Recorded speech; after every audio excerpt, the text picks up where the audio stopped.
Good evening, hello, welcome, how is everybody, how are we doing? Am I disorganised? Yes, I am. But, you know, we're going to get there. We're going to get there together. I hope everyone is doing well today. Having a very exciting day. I certainly did. Changes to YouTube are frustrating. That's all I have to say about that.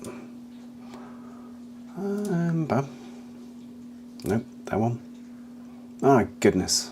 We're live. Fantastic. Ba-da-bum-bum. Yep, we're good. Good evening, Mike. How are you? Good to see you, buddy. All well with you, I hope. I'll try and figure out what's going on with this. Don't need it quite that bright. No, thank you. Turn that down a little bit. You never did you tell me what you thought about that army list I put up, Mike? So I've got to do all the posting on social media now because I still haven't got my stuff together enough to get everything prepared beforehand. It's just been one of those days today. It's definitely just been one of those days today.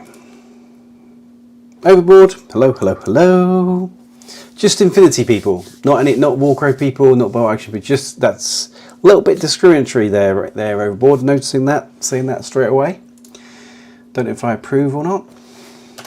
Especially seeing we're chatting a little Warcrow tonight, and a little bit of Bow Action. So you know.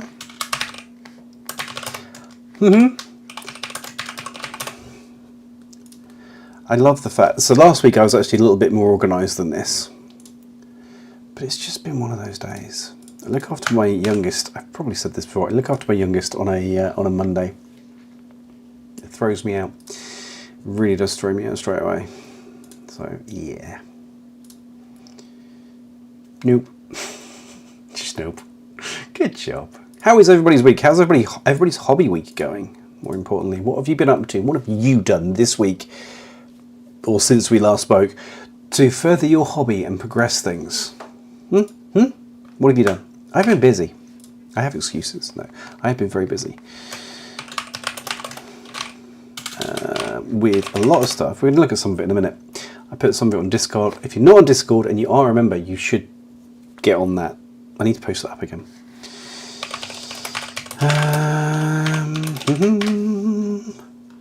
Post that. This is very professional, I know. But what a week. There's a big thing coming soon that you'll all get to see soon. And that's been eating a lot of my time recently. It's why I've not been around as much on certain places as I normally would be, because this thing's coming. And so that's been kind of chewing up a lot of my time. And then I was all ready for that. That was fine. No issues with that whatsoever. All planned ahead, all structured. And then, Thursday was it? Corvus Buddy just goes, have all these sectorials back. Have 6 armies in one. Boom. Oh. I had this cute little video for Friday. It was all planned out. It was all actually written and structured. It's like half an hour's recording time. No problems at all. Get that all done. Nail it. Nope. Try and get your head around all of the changes that have been made. Decide what's important. Decide what's not. Very stressful. Legion and Conflict is the hot girl in my area. Yeah, I can get that. Legion is so hot right now. Legion is definitely hot right now. Has to be said.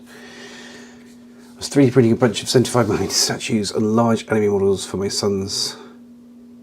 Yeah, nice. That was very generous and kind of you. My dad never 3D printed me anything. I mean, there weren't 3D printers around. Anyway, it's fine. Fine.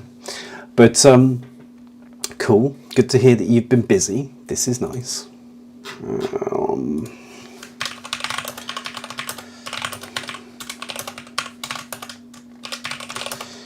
But yeah, so that was a real sort of slap to the side of the head of like, I had everything under control and we were all structured, getting everything done because I'm away on holiday next week, so I won't be here this time next week. Family trip, extended family trip. So that's cool. It's going to be nice and all the rest of it, but I got stuff to do. It's very stressful being me. I don't know how I cope. All right, everyone. Let's just upset everybody on Discord.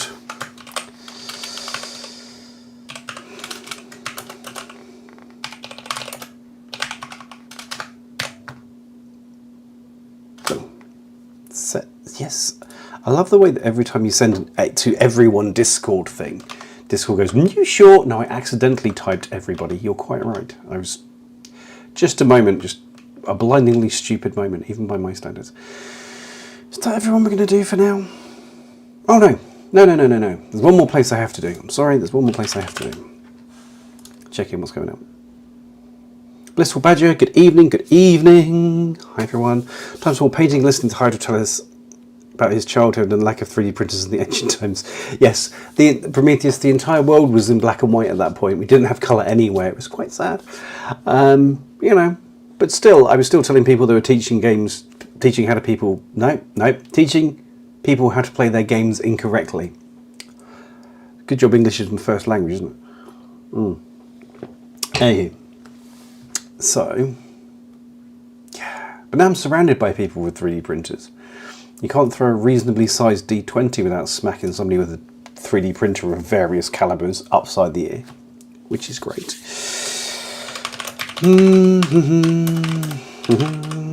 Is that all we're going to do? I think so. I believe that's all we're going to do for today. It's horrible because I didn't get a time to, normally I have time to do a thumbnail to go on this stuff. Yeah, I do. It's brilliant. But not today because I've just been a bit discombobulated. And so now I've just posted the link to myself on Facebook and it's just my face. And I know all you can see is my face or my dulcet tones. How is the sound tonight? Is it about right, by the way? Everyone except the people that are already here. Yeah. Fair. Please. Right. How is the audio tonight? Is it good? Are we happy? I'm happy. I think it's about where it should be, but do please let me know if it's not, because I'd hate for you to be missing out on my voice. You lucky ducks. Ooh. That's awesome. I think we just got 100th paying subscriber. How cool is that? Mr. Sexton, good evening and welcome. How are you, buddy? You've been a busy man this week. Can't help but notice. Another one that you will have to, Infinity Crack Anonymous is somebody that all of you are going to have to follow on YouTube very, very soon. When he gets his stuff together and puts it out in the world, you're going to have to do that. So yes, anyway, 3D printing, Prometheus. You've got a tournament to get ready for in November. You should be painting. Why you should be painting? This is a thing you should be doing. I hope you're painting for that. All you hear is clog dancing noises. It's a real problem. You can barely sleep for all the clogging that happens around you. It's not what that word means, but it's what we're going with tonight. So yes, anyway, I was lamenting how difficult my life is, being surrounded and inundated with miniatures upon all sides. I don't know how to cope. Yeah, so you know, you just have your working week planned out and then somebody just goes kaboom, here's six sectorials back. Magic, thank you for that, CB. So we put that video together that went out at the end of last week, talking about the resurrection of all the big stuff. I mean, from my perspective, it's all the big stuff. I'm trying to figure out, I was trying to figure out whether I wanted to I'm trying to figure out when I'm going to rebuy Shock Army, Vacon Cemento, and Neoterran Capital Line Army, because they were very much my happy space, and they are sorely missed. Good. Well, what you can be doing while you're listening to me is designing thumbnails, and you can be like structuring how you're going to be sort of drawing out a storyboard for your video and all this kind of stuff. It's definitely the way forward. So I can be inspiring to your creativity. I can be like your little muse. I'm not sure either of us are ready for that, Chris, I've got to be honest with you, but we can give it a try. I'm game if you are. Anywho, so yeah, the fact that those armies are back, it's just now I think a matter of when I'm going to be getting them back in my repertoire of armies. I was talking to Lilith, my wife, about whether, am I going to do it? Am I not going to do it? And then she saw me photographing 2 armies that I already own and don't play very much to sell. She was like, why are you selling those? Just stuff in the cupboards. Not touched them. Not going to touch them for a while.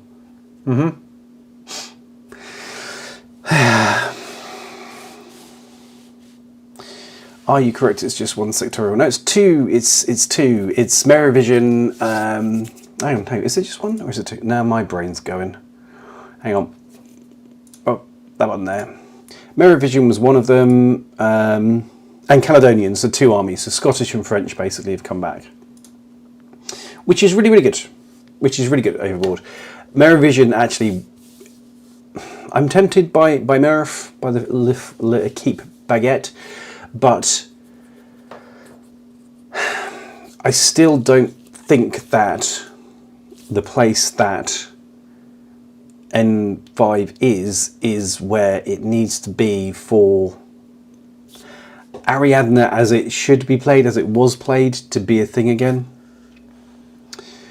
When, my armies, as I've said repeatedly, consisted of large numbers of troops, 20, 25 troopers in a single list, because warm bodies absorb bullets.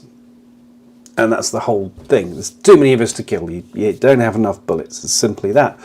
And now we're at a point where you're limited to 15. So you can't really have that full hit of the tasty baguette.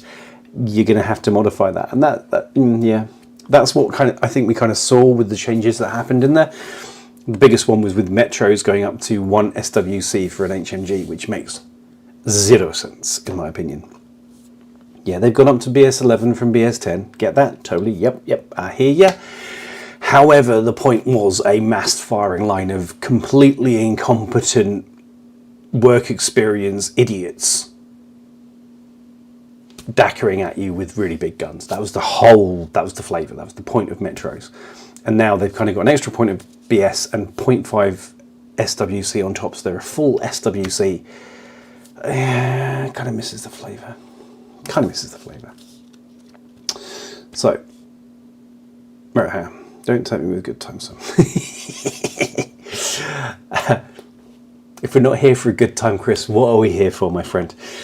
There must be an NDA on US Ariadne development. No stat update for them within the sectorial level revival.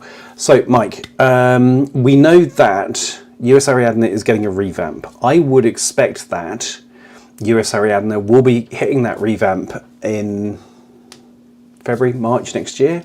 We have whichever US big convention is at the start of the year. I think it's Gen Con. Is it Gen Con? I can't remember. The big fat one at the start of the year. That's where I'd expect to see US Ariadne flop into existence again. New miniatures, new profiles. This is what I'd expect to see. Simple as. So, and as to what we hear, all of the development team, because I was briefly on the development team for Warcrow, and you are NDA'd up the wazoo. Thou shalt not speak of this. And I know some of the people inside of the current development crew, and talk to them on a semi-regular. And yeah, there's stuff going. They can't talk about it, but yeah, development is where you'd expect US Ariadne to be. It's kind of, yeah. Anyway, this budget added hack to my pile of opportunity. Yeah, hack's interesting. I love the Ornithopter looking, the little flyer. Increasingly, I think flyers aren't necessarily where the game needs to be, and the more people that I speak to about it and see running it, the more I appreciate the fact that that's kind of the case. I love the Ornithopter. Would I run it? I might buy it just to own it, but I don't think I'd run it. But yeah, they're a very interesting sectorial, and you just get building, chap. Crack on. The world needs more Infinity players.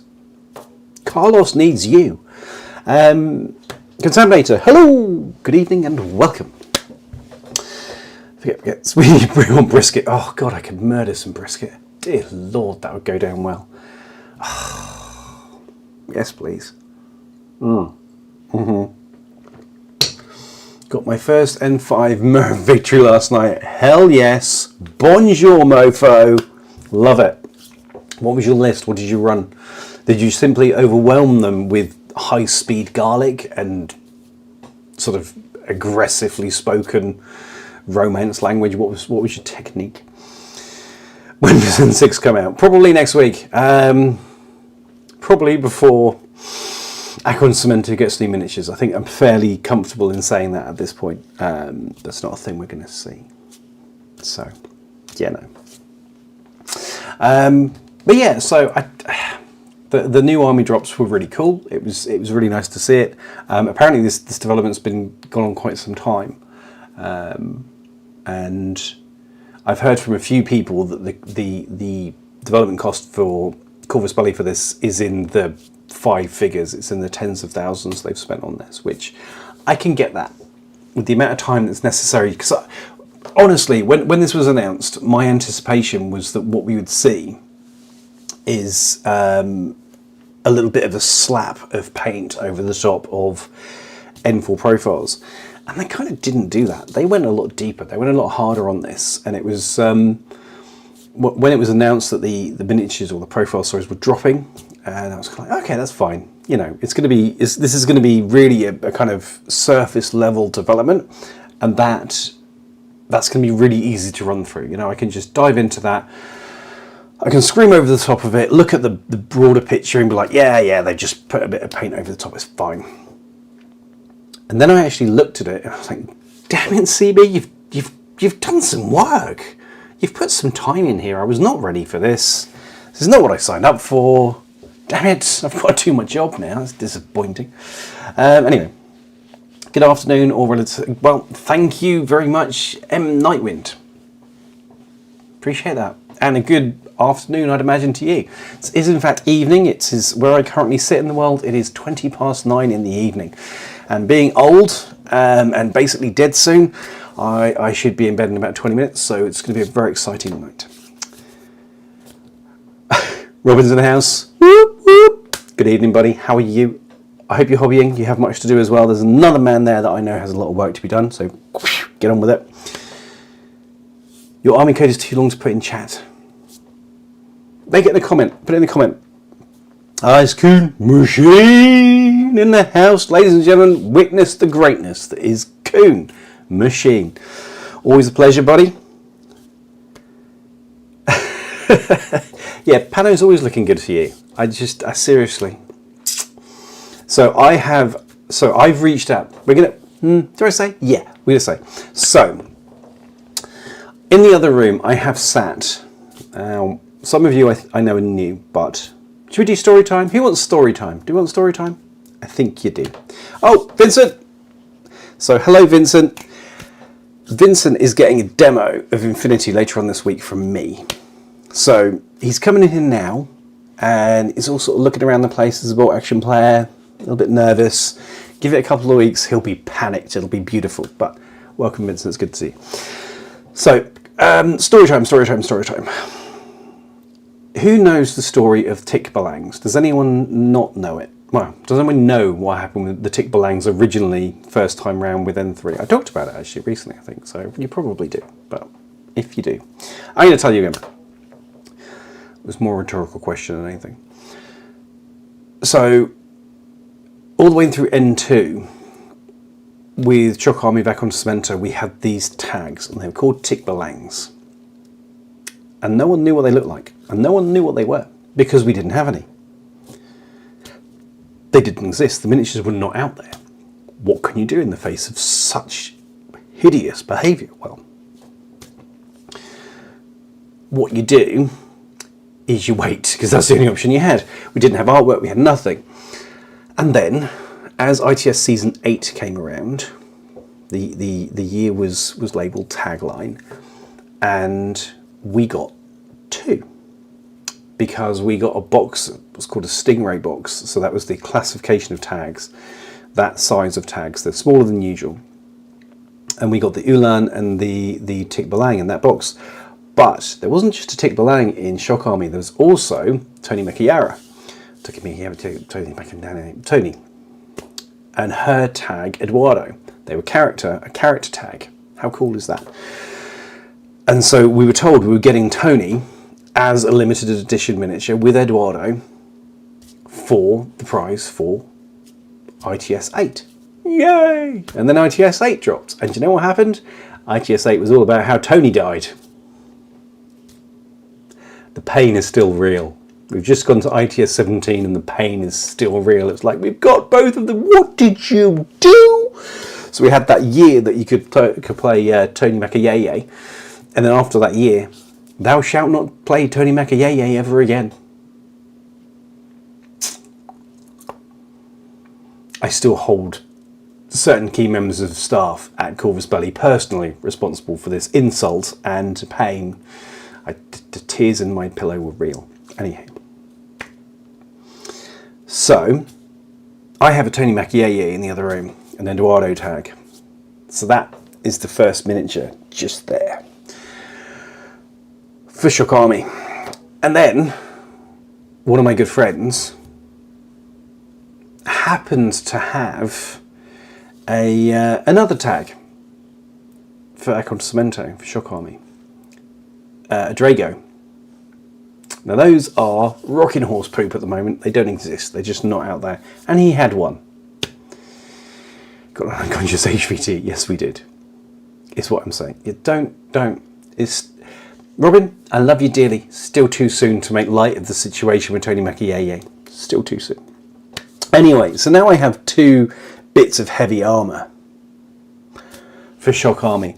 And so what I've decided I'm going to do, or I'm going to try and do, this is now the dream, is I'm going to try and buy a 2nd generation Shock Army, or get a 2nd generation Shock Army, build it, paint it, run it, and do a video series for you guys about the development, the paint, the list ideas, games, bat reps on the channel of this Shock Army, leading all the way to running that in Spain at the Interplanetario next year. Now I had planned to run Shinden. I'm working on my Shinden still. They're still very much a work in progress. So I plan to run these bad boys and get them up there. No, come on, focus. Do it. There you go. So they're still very much a work in progress. But now that we have Shock Army back, the idea of taking Shock Army to the Interplanetario and hitting Spain right in the face with Shock Army is just too good. Too good. No, I'm not going to sell it again, Machine. You're a monster. A grassroots. Hey, Ryan. Hello. Long time no see, buddy. You're all in the presence right now of a gentleman who personally signifies one of my pivotal moments in Infinity history. Ryan is actually the first person I ever played Infinity against. So, hello buddy, it's really, really good to see you. Which, what, 12 years ago? 13 years, 12, 10? I don't know. A long time ago. Over a decade ago, anyway. Good to see you, my friend. Yeah, a grassroots kind of thing, taking it back. He said 3 times afterwards, you're a monster. So, it might be 3 times. Is there good to go which one owns Beyond Spreadsheets? Blissful Badger, you have yet to play the game. Now, I don't know whether my fellow Infinity players, blooded Infinity players, shall we say, will go with this. But the reason I know which miniatures that I've got is that I play them on the tabletop, and they all end up with a story around them, to some degree or another. And then I remember what I've got. That's kind of it. I mean, that's the theory. So like one of the armies that I'm selling at the moment, or I'm looking to sell at the moment, is OSS. So LF, Vedic LF. I don't play it. I think in total, in the 2.5 years I've owned it, 3 years that I've owned it, it's seen the tabletop 4 times, and 3 of those were during an escalation league. So it's just not getting used. I got it all out of the box to take a photograph of it the other day, and I was like, damn, I own that. Whoa, look at that, I own that one. I own that one as well. Simply had no idea. Simply had no idea what I owned at all. So, but aside from that, spreadsheets, or another good trick is to whack everything as you buy it into one long list in Infinity Army and just have the whole thing. But then that doesn't always work because you need to know what is what and stuff. So yeah, it's a challenge. But yeah, play with them more would be my advice. That's how I remember. So yes, if I can find a way to make it work, and I've actually reached out to Corvus Belli and done the completely no shame thing. Guys, do you have some miniatures that I can pick up? Because you never know. They must have some kicking around. They must. And I literally said, right, this is the exact list of everything that I want. What have you got? Let's go. And we'll see if it happens. Maybe they can help, maybe they can't. If not, I'm hitting the second-hand market, which is why I'm getting rid of 2 armies rather than just, you know, that's two armies and a kidney. Because I've seen prices like, I'd like the Bagmarie Fireteam SWC box. Gorgeous, gorgeous, gorgeous miniatures. The second generation ones, but I've seen them go for 150 euros new. So, Daddy's going to be live streaming more. Not on this site either. But yeah, I got a lot of work to do if we can make that happen. But I think, would that be cool? I feel like that'd be cool. I feel like for veterans, it's kind of a trip down memory lane. Some local friends have got bits and pieces of Neotarian Capitoline Army as well. Some of the older stuff there, so it'd be good to throw those against each other and do like the classics. I think we've got some Meravisions around the place too. Maybe get those on the table too. Just see these older, now updated armies in a new light. Blissful Badger, I see you over on Twitch. You paint. I'll paint as you paint. Fair, dude. This week, I think tomorrow I'm recording 2 videos. That's the plan. Recording and editing 2 videos. If all of that goes right, I'm spending the afternoon airbrushing 15 miniatures. So all goes well, I'll have 15 miniatures that are primed. 2 of them will have had red highlights put on them. Sorry, a zenithal highlight put on them and some red on one of them. And the other ones, the other 12, will have got certain colours on them, which I'll talk to you about when I'm not under embargo. So, yes, you paint. You need to get 14 miniatures built, undercoated, and primary colours on by the end of tomorrow. So, you know, be careful what you wish for, buddy. I know this would be great. I don't think my pile of shame will ever be painted. Little Stinker, yes it will. 1 miniature at a time. It is a good problem to have. It's how I live my life. Always, never run out of pile of shame. And it's a pile of opportunity. Right.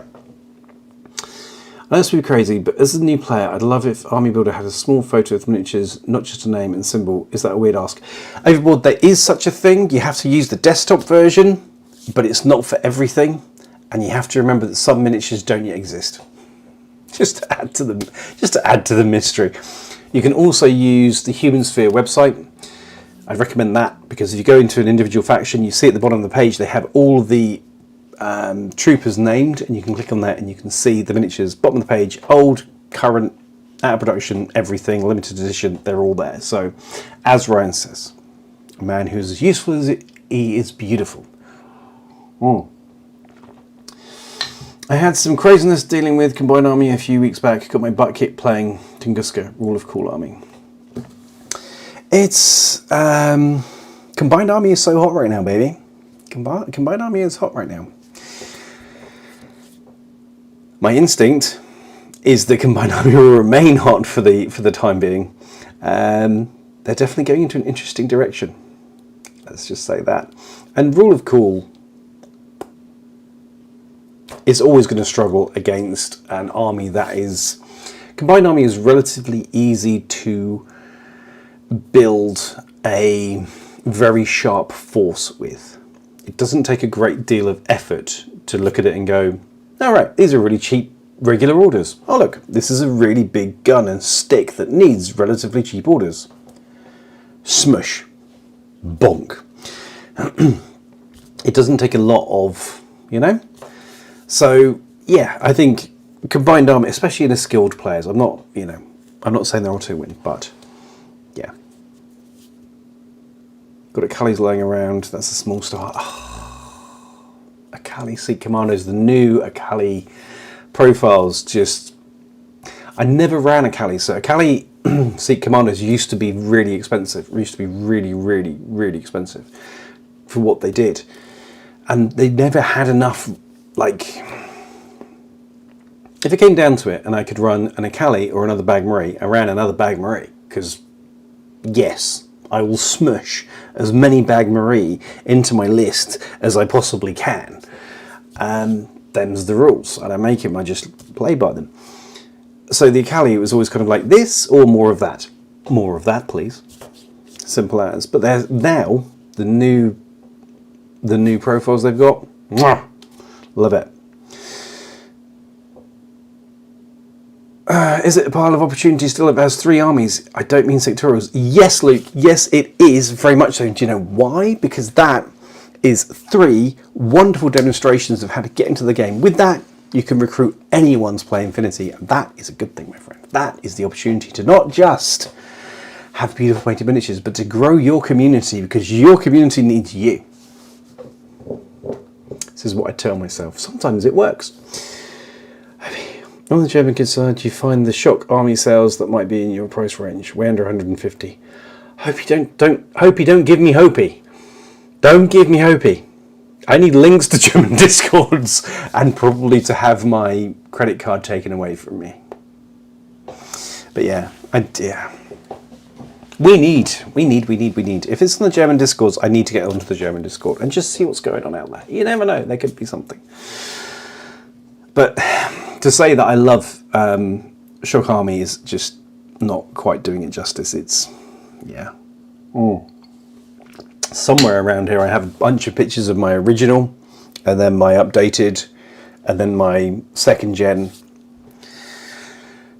Because when I started out, I got a full Shock Army force, including, so the regulars are like the light infantry, and initially they were all modelled after characters on Lost, because they were, and I bought those and they were horrible, and I did them and I painted them all up and did that and loved them, and then sold them and then got them again and painted them identically. I don't know why I did. It's one of those opportunities to like completely diversify, but I was like, nope, do it all again exactly the same way. So when I went for my 2nd gen, Chris, there are many people in this world I trust with my credit card. You're not one of them. I trust me more with my credit card, and I know what the PIN code is. Anywho, you should take that as a badge of pride. But yeah, then I got my Gen 2 Shock Army, and I was like, no, I'm not going to paint it the way that I painted it previously. I'm going to paint it as close as I can to the box art colours. And then wished I painted it in the original colours that I had. Anyway, that's just how that works. But then I sold that. That's the only army that I've sold and sent to somebody, and they've sent me more money. Because I think it was around the time that they went out of production. So he suddenly realised how much it was worth. He was like, here, have more money. And I was like, yeah, okay, sure, fine. If that's going to help you sleep at night, I will take more money. But he got a good deal. I got what I needed out of it. Everyone was happy. It's fine. So yeah, it's all good. So hopefully, all being well, if I can actually manage to sell these 2 armies, if I can sell a mid-war English bolt-action army, quite an extensive one, and the same for OSS Infinity, then we're going to be seeing some Shock Army hereabouts. Yeah, right, so that's the thing, Ryan. You've had Shaz 5 times. I totally get that. I totally get that. You just find that thing that works and you're just happy with it. And It's like there's certain in OSS there's certain units that I really, really love, and one of them is the Naga. I think it's a fantastic infiltrating camouflage specialist at just this sweet spot of points. And now it's got the killer hacker version, you've got the mine layer version. It's just versatile enough, it's just durable enough, it's just killy enough. It's just that for me sweet spot. It's perfect, and you can have that in Shock Army. Oh, cool, awesome, dunk. Had that one straight away, and it's stuff like that. There's just so many things that I really, really enjoyed about it. You know, the regulars, they don't have armor. We don't need armor. We're going to shoot you before you get the chance to actually shoot back at us. That's kind of what regulars do. But they're cheap, and that, yeah, it just works. Prometheus, I love the idea that he still has it. If he does have it, the amount of money that he'd probably want to sell it back, especially now that I'm, you know, internet famous, kind of a big deal. Touched by the hands of Hydra and other... Anyway. Nice idea. It's very much about profiles, but also the aesthetic and the fancy of them. Yeah, I can get that right. So you actually you were happy with the jump from the original Shaz to the new Shaz? Because a lot of people fell off at that point. When Shaz went from gribbly, monstery, blah, blah, blah, kind of Cthulhu type looking mofos to weird-headed humans. That worked for you? Nuclear Kid, good evening, hello. Multiverse Miniatures, hello. Good to see you both. I am Soupy Doopy and Tickety Boo, which you may take to mean hopped up on caffeine and ready for bed. Two mutually exclusive positions which I can actually occupy simultaneously. Lucky me. Now my youngest decided that it was a great opportunity at 3 a.m. to need a parent, so she got a parent, and then she decided that she needed a parent again about 6 a.m. I think it was, so I went and slept on the floor with her in there. It's just one of those nights where you're like, sleep is for the weak, oh my god. Anywho, yeah, Gene Dean, you'll always be Gene Dean 69 to me. Good to see you, buddy, how are you? I had a moment of weakness and ordered the war rig from Warcrow just to paint it. Nuclear Kid, it is such a good miniature. It really is so nice. I've got it, I've put it together, I've primed it, and there's a couple of miniatures around the place that I can't quite get to painting at the moment. I can't quite get there. And that one is really kind of like top of the list. Paint that miniature. First of all, it's not a miniature. To describe that as a miniature is a bit generous, let's be honest with you. But yeah, it's so cool, and it goes together so nicely. And the detail, like you put a chest plate on and you cover the pilot in the chest, and I was like, kind of want to leave that off and paint him, but I need to stick it together. So, you kind of prefer the old, yeah, I can get that. They had more of the blah blah blah blah blah. Lilith actually has got a original Shaz army in a box upstairs. With an original Sheskin with the huge pole that just bends as soon as you look at it, and ashwangs and all that kind of stuff. Got all those upstairs. Very, very cool. How did my talk with Warcrow go? It is ongoing. In fact, I think they messaged me this evening. So it's kind of, I said to them, I've got lots of US viewers. I'd like to do something for them, and I'd like to partner with you because they know you and love you, and you're right there. And they said, oh yeah, actually somebody talked to us about you the other day. It's like, well, you know, cool. So, and then it's kind of been message tennis. So we're getting there, and I'm hoping that I'm going to have something that members will get access to and some exclusive stuff. How that'll look and how that'll smell, I don't know, but I'm hoping it's going to be tasty because that would be cool. I'd love to support them, to support you guys, to, you know, get that kind of love thing going. I'm a great believer in that, so we shall see what happens. Jindine, I'm good, tired as always. Yeah, I hear you, brother. Looking forward to going home and finishing the Wise Main and Evoker. You're doing a fantastic work on those miniatures. Shared them up on the Discord and they were looking sweet. Did you say you had a demo coming up for them this weekend? Is that right? I think so. Most polls straighten when she looks at it. You may have a broken pole. Overboard. The original Sheskin? No, not quite. Melco just got a package from Warcrow. There you go. Love it. Yay, love a love train. It's what makes the world go round, and it's. I love seeing good people getting good stuff and having good karma and stuff happening and things, and I said to Warsaw, I don't want anything from them. I just want to like give the love to the people that give the love to me.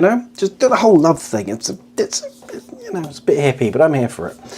So we shall see. I hope so. There's a couple of things that I'm trying to sort out, like already members get 10% off with Sourceman Studios for their 3D STLs, so 3D printing STLs, which is fab. I was really, really happy and really, really pleased that they offered that, so that's really, really great. So yeah, I'm hoping we can get something sorted with Warstorm. Indie stoked. Yeah, hey, you've got to support the people that you love, Gene Dean, and if there are other companies you think are definitely worth your time, I've met Jay from Warsaw. I met him over at the Interplanetary a couple of years ago, saw the terrain, loved what they were doing, loved the ethos behind the company, and thought, absolutely. Warcrow, do I feel it's balanced? That is a question that is as long as it is broad, because the straight answer, right, a better question would be, for my personal level of comfort, do I feel that it will be? Yes, I think that it will be, because the team behind it, and I've seen the testing team as well, there's a real focus on making Warcrow an enjoyable, fun experience where everyone can be involved and not get kind of totally flattened by one dominant side. However, we exist in a period where if you play Hegemony of Embersic, if you play Northern Tribes, or to an extent if you play CNN, and you come across a Science player, they're going to have a bad time, because they've got currently about to have 3 boxes. We're going to go to 4 at the end of next month. So you've got mono builds. You can't even hit, really, unless you take the adventures stuff, you can't hit 250 points with, you certainly can't with Feudum, you can't with Scions for many months ahead. So it's not yet balanced.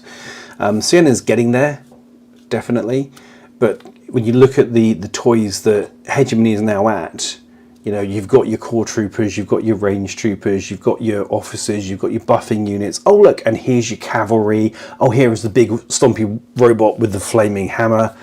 We're just going to put that in there. Northern Tribes just got the rock troll dude and the wild riders. They're all in there. So right now, if as a Scions player I was to meet on the table a Hegemony player running a war rig and the Black Angels, the Knights, I would whittle in my pearly white panties, to be honest with you. That would just be that. It's kind of, I don't have an answer for that. I was going to die. A few months' time we'll be there, but right now, not so much. Cheer Killers, Switches Group of Nomad, Pax Alpha, and Essentials Pack. Bravo, Chris. Beautiful units. Cheer Killers, I love the Marksman Rifle MSV2 build of the Cheer Killer. Phenomenal units. The Switches Group I like, but I don't think I'm going to run that one yet. I don't know why. It just doesn't. Gene Dean, I see you say that. That was true at the start of the year, but then things rebalanced with Northern Tribes. So, Ryan, absolutely. The system is about a year old, just over. And we had this huge amount of sort of monthly releases for Hegemony and Northern Tribes, and there was this massive power creep, as Gene says, towards Hegemony, and that started to switch back and Northern Tribes came back into it.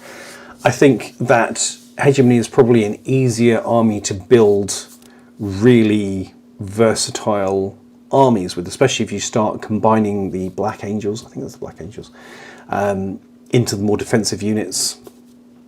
There's some kind of auto-includes at the moment, but that's going to change, and that's going to change, I think, as the system matures. So, yeah. Absolutely, Gene Dean. It's going to be very different in a year's time. We are, so. Brian, you will find one in the official army builder is on Sphere. Sorry, was it Sphere.Corvus? Sphere. I can't remember what the blimmin' address is now. That's going to annoy me. Hang on. Sphere.corvusbelly.com. You've got that, but you also have warcrowarmy.com, which is the unofficial one. The Corvus Sphere one, Sphere.Corvus corvusbuddy.com is the official one. You hit the puzzle piece in the bottom and it takes you into an army builder and you can do it from there. That is all the official stuff. It's a bit clunky, it's a bit beta testery, not necessarily the smoothest of experiences and most accurate at certain points. Whereas the Warcrow Army Builder Online, that's a fan-made one, and it's accurate, it's good, but it's not as pretty because it uses like photos of cards and stuff, so your mileage may vary on that one. Both are good. But see, I do find it funny that Corvus Buddy has so much confidence in their new army builder on Sphere, on Corvus Sphere, that they say that the physical cards take precedence over it. Yeah. You're most welcome, buddy. And I hope that if you're, did you say you're taking it up? You're getting into Cien.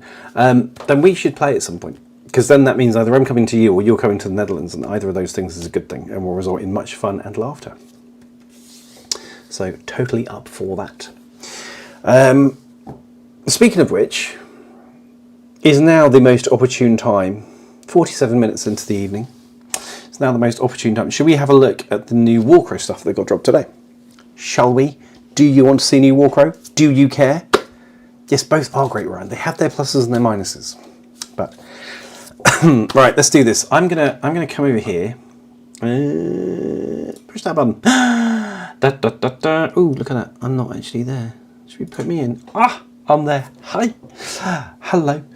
So this is the roughest of rough. So today, for those of you who aren't keeping up, because you have better things to do, which I don't blame you, so you're sticking around. Oh, I want to ask, is there any reason to take Fennec and normal Fusiliers at one time? Blissful, no, there is not a reason to take both at the same time. It's one or the other, and probably Fennec, because of some of the builds inside of Fennec are really, really cool. Yes, looks like you're sticking around. Sorry. Don't worry, there's only 6. It's not a huge number. So these we knew were coming, but they have dropped today with the artwork. So it's mostly the artwork we're looking at. We don't have the official cards that I've seen yet. But the one thing that Corvus Buddy does tend to do is release in Spanish a kind of, this is what they are, ha ha ha, which then gets translated by various services and turned into blip. Yeah, so we're going to have a look at that with some of the dodgy translation. This is what they do. And we're starting with the Northern Tribes Action Pack. Okay, we knew this was coming, so Winston the North is dead, it has left the building, and Beyond Winston North is dead, it's left the building, so they're taking the contents, the Northern Tribes contents of that, smushing it together straight in the face, and you have the 10 miniatures that are in there, the 185 points that's in there. So you've got your Alborg to lead, big green guy in the top, or the middle, sort of top the skull in his head. You have Njord the Merciless down the bottom with the big axe, he's the Varank, the blue, the Evoker, the green smoke coming out of her hand, Wise Mane, bottom right, Orc Hunters, got those 4, and then you've got the 2 blue Varank skin changers. So it's a good action pack. It's a good army. It's core units you're going to probably need. So yeah, definitely worth it. Definitely worth it. And it's nice they've got it because Engir, good evening. It's only real if Hooper tells us. Otherwise, it's just sparkling speculation. Everything is sparkling speculation, especially if you talk to Hooper. I've had wonderful conversations with Hooper. I love her dearly. She is a force for good in everything that she touches. And yeah, my goodness, talk. Anyway, I think every time that I've done an interview with her, it's been an hour long, and I've spent at least like 45 minutes to an hour beforehand talking to her, and then a long period afterwards talking to her, and there's just kind of this little of chat in the middle that I actually put out at the end of it. Anywho, so Northern Tribes Action Pack, all very good, yay, yay. You still hear me? Yeah, this is good. So I just absolutely smashed my microphone receiver there, so that was really good. Ah, Bram, good evening, Spoon. I'm going out from work. Chris, you take it easy, brother. It was good to see you again, my friend, and we should talk more about your plans, because you've got stuff to record. Get on with it. You don't have time to sleep, buddy. Honestly. Next up, Samara. Scions High Command. Look at that. Now, if you have the wonderful Warcrow Adventures, then this young person will be very familiar to you. But yeah, apparently a high command. It's a tinge user, spellcaster, impacts friendly movement, so moving things around the board, and works well with risen units like husks. So I think that what Samara is going to be doing is the same shenanigans as somebody we're going to be talking about in a second, which is when you get your husks, when you get your zombies and they get nuked from orbit, you can just bring them back to life next turn, because comedy, nothing says funny more than taking a 20 point, 15, 20 point unit and going, you killed it? Nah, you didn't. Have it back again.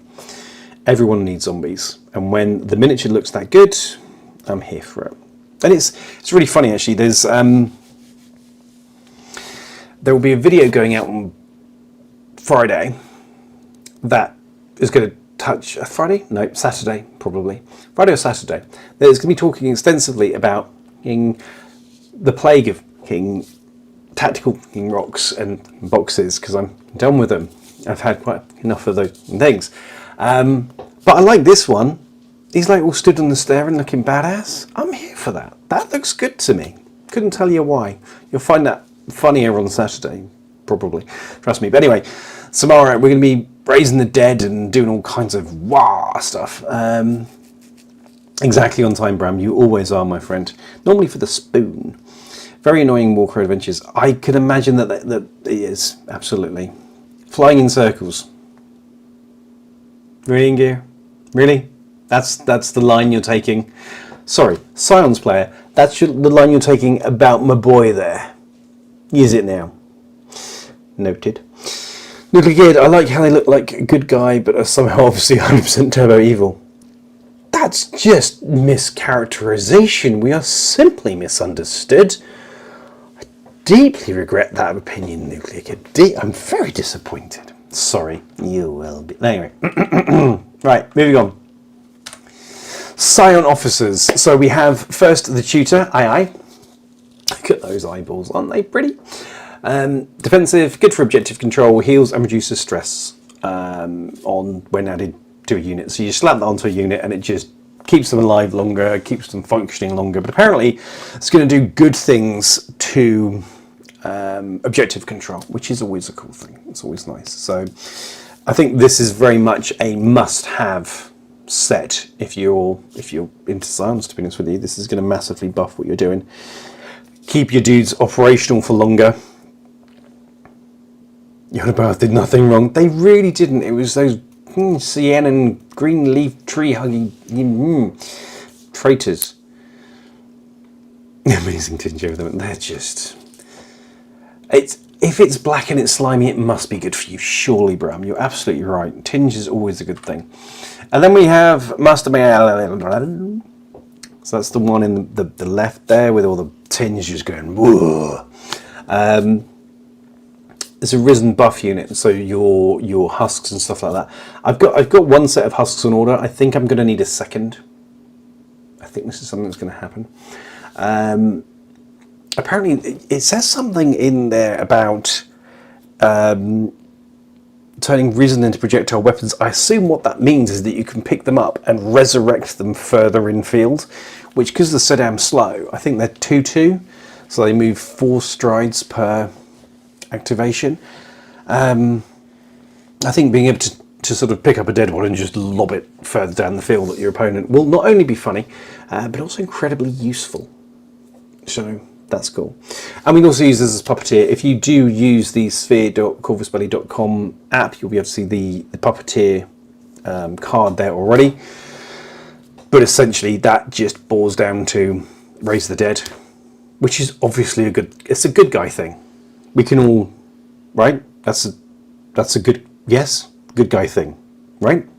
Necromancy bad, bringing people back to life, clearly different, clearly good. Especially your enemies. It's kind of like a love your enemy thing. If you bring the enemy back to life, good thing, right? We're all, right? Yeah. Anyway.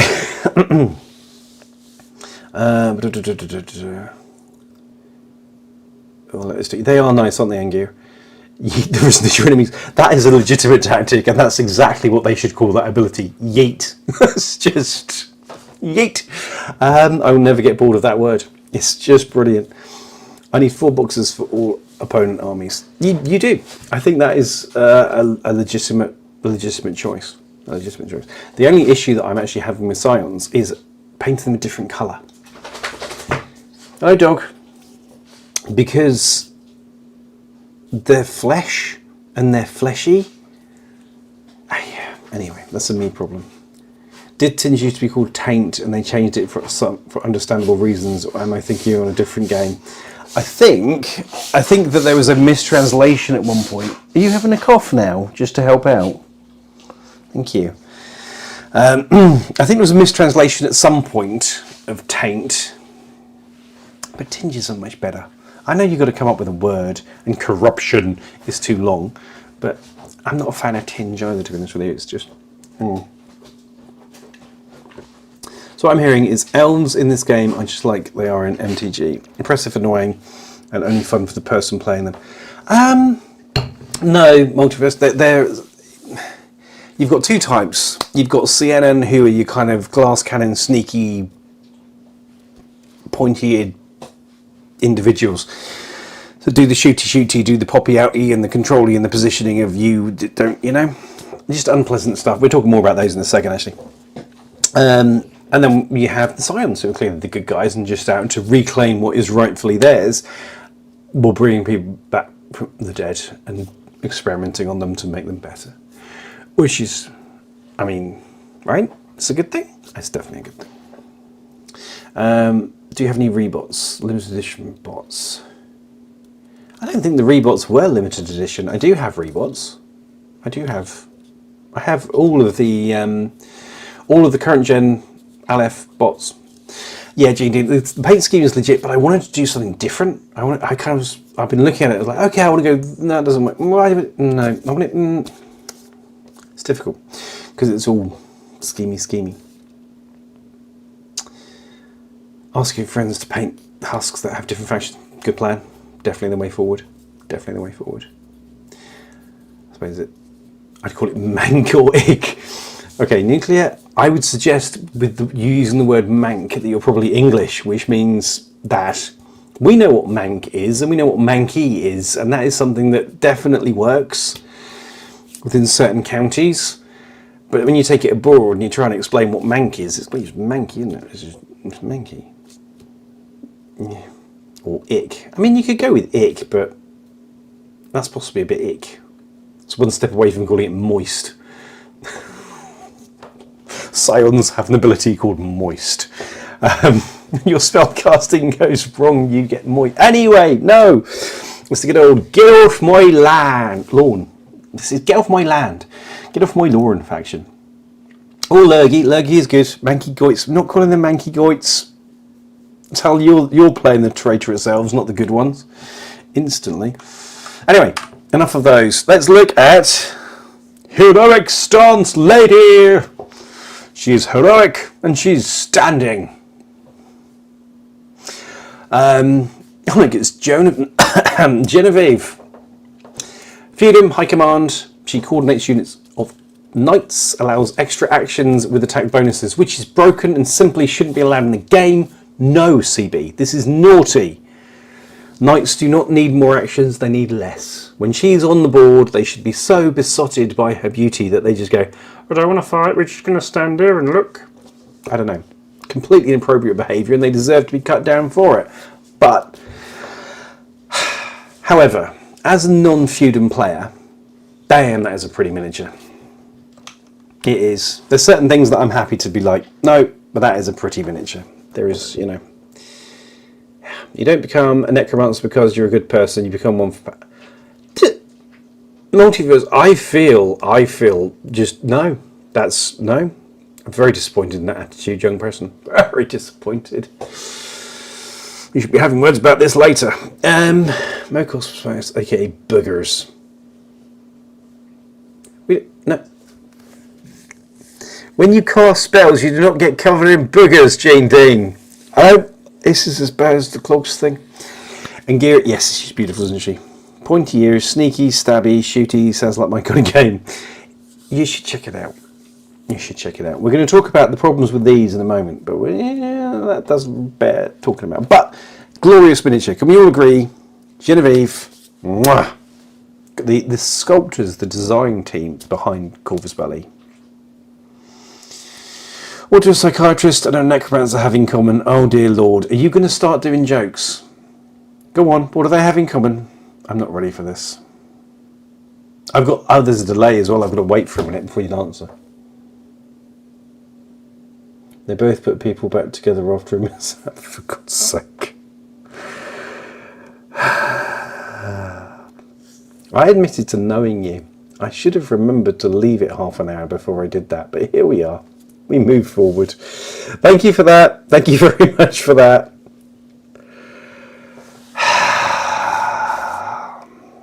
Anyway, enough Genevieve. Feudum officers. So again, we have the two officers here.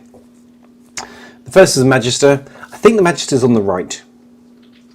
Allows multiple activations of units that do not have the noble keyword. Provides extra command tokens by including non-noble units, and takes advantage of forming a mixed army of nobles and commoners. So you do have those two distinct flavours inside of feudum. You have the nobles and you have the commoners. This one buffs up your commoners, which is really, really cool. I think it's interesting as well that it provides extra command tokens by including non-noble units. I don't recall that being a mechanic we've seen anywhere else. I could be wrong, but that's not a mechanic I've seen somewhere else. And command tokens can be obscenely useful. Not just for the start of the game where they help you with your initiative rolls and such, but yeah, very cool, very interesting and very beautiful miniatures, of course. Do we think they're beautiful? I think they are. Beefy cow shoulder, yeah. He doesn't need the axe, just puts that shoulder down and charges. But then he also has a cow axe as well.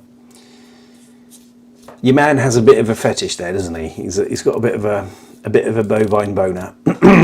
Anyway. God.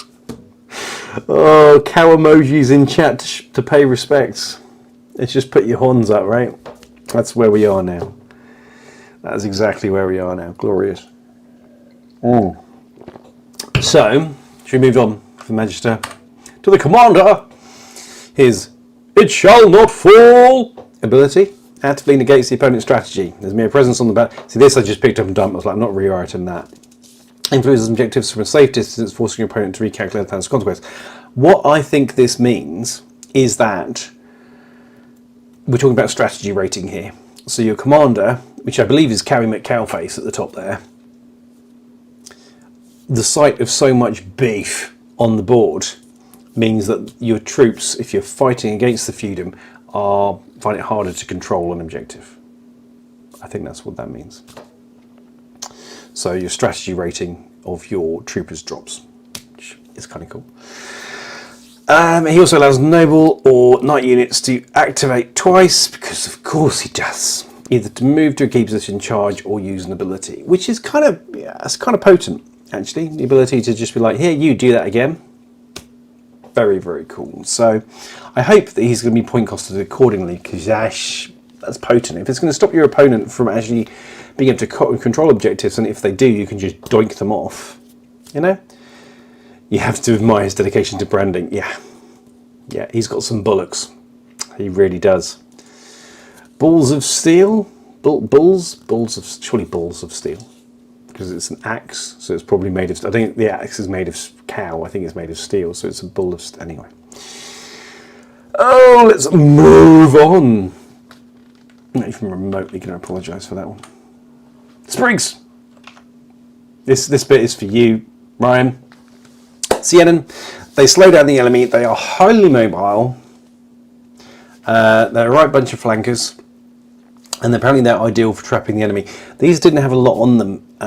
But yeah, from what I understand, they can slow down the enemy. I guess we're talking traps and such things. These guys can just slow the enemy down, stop the advance, while then just disappearing into the distance like the sneaky individuals that they are. However, I will say, the face paint, the body paint, freaking cool. Those are working for me, I have to say. I know some people, they're not a fan. But did I just say bullocks? Really? I did. I said bullocks. I did. Glorious. His ability is called utter devastation. It's utterly awful. I said we were moving on. I'm really dependent on trees terrain. There's a lot of that in there. I've not like heavily engaged with it, but yes, they seem to be. Well, their entire lore, when you read their entire lore, it's bark to bark, just wood everywhere. So, you know, they get wood for their trees. It's a thing. So yeah, it would appear so, and I think they can bring terrain and stuff in. They're really cool. But it's very much on point, you know, they're all part of the Great Forest, and that's their whole shtick. That's where they retreated to when they stabbed the good guys in the back, like the frickin' monsters they are. So that's the reason, we're not necromancers out of choice. The only way we can trust people is if we bring them back to life, because when somebody dies, you find out who they really are. No, because I think you can make... Ryan, I need to look into it further, but I believe that they can create stuff. Or you just make sure you always play on wooded tables. There must be a way around it. That would be too much of an Achilles heel for it not to have a way around it, you know? As long as they can bring their own terrain. Like recipe. This is the kind of thing that I'm thinking, right? Exactly that. But I'll look into it further. I am planning to do deep dives on the main factions early next year. So we're doing the Traveller's Guide at the moment, so the learning to play Warcrow, that's going to start. Well, that's already started, but that's going to get into some earnest crunchy stuff in the next couple of videos. We start talking more detailed.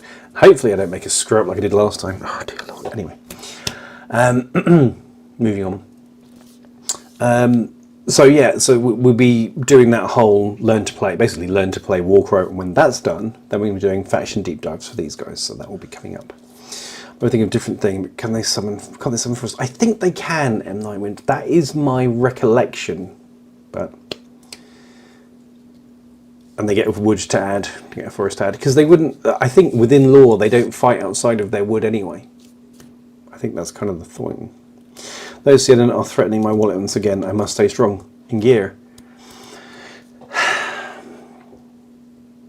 There is so much good in the world. There is so much joy, happiness, love, understanding and peace that's brought by the science, that we need some absolute dirtbags to play the CNN as well. So you should totally do it, just to be the yang to my yin, basically. Because we need bad guys. You can do it. I believe in you. All these new models are thermoplastic, including the Northern Tribes Action Pack. Yeah, that's what I was getting to, little stinker. That was the kicker at the end of this. So that's all of that. We're going to go over to me. Back in the room. Yeah, that's the kicker. These guys are... I think there is one that isn't, but these are Seocast.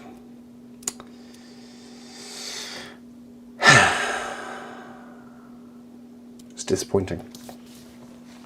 It is disappointing when you look at what they can do with Unicorn. To be sticking out these in Seocast is a bit annoying. I've just done some of the Dormant. Those are all in the process of being painted at the moment. The Scions half. My good friend Problem is dealing with the Feudum half and doing beautiful work. And yeah, both of us were just kind of Seocast. One of our good friends actually bought the CNN, and they're all Seocast as well, and he was like, I really want to love this system, but the fact I'm having to work with Seocast then is not happy chappy. I wish CB would move away from it. I'll eventually get to painting my action pack of CNN, doing a 4 seasons theme. Yeah, see, that's one of the reasons. So I had a box of CNN at one point and I let that go, and the reason I did that is because what I want to do is that kind of autumnal look, the browns through to the yellows. I kind of want to do that real low, the bracket on the floor and all that kind of stuff.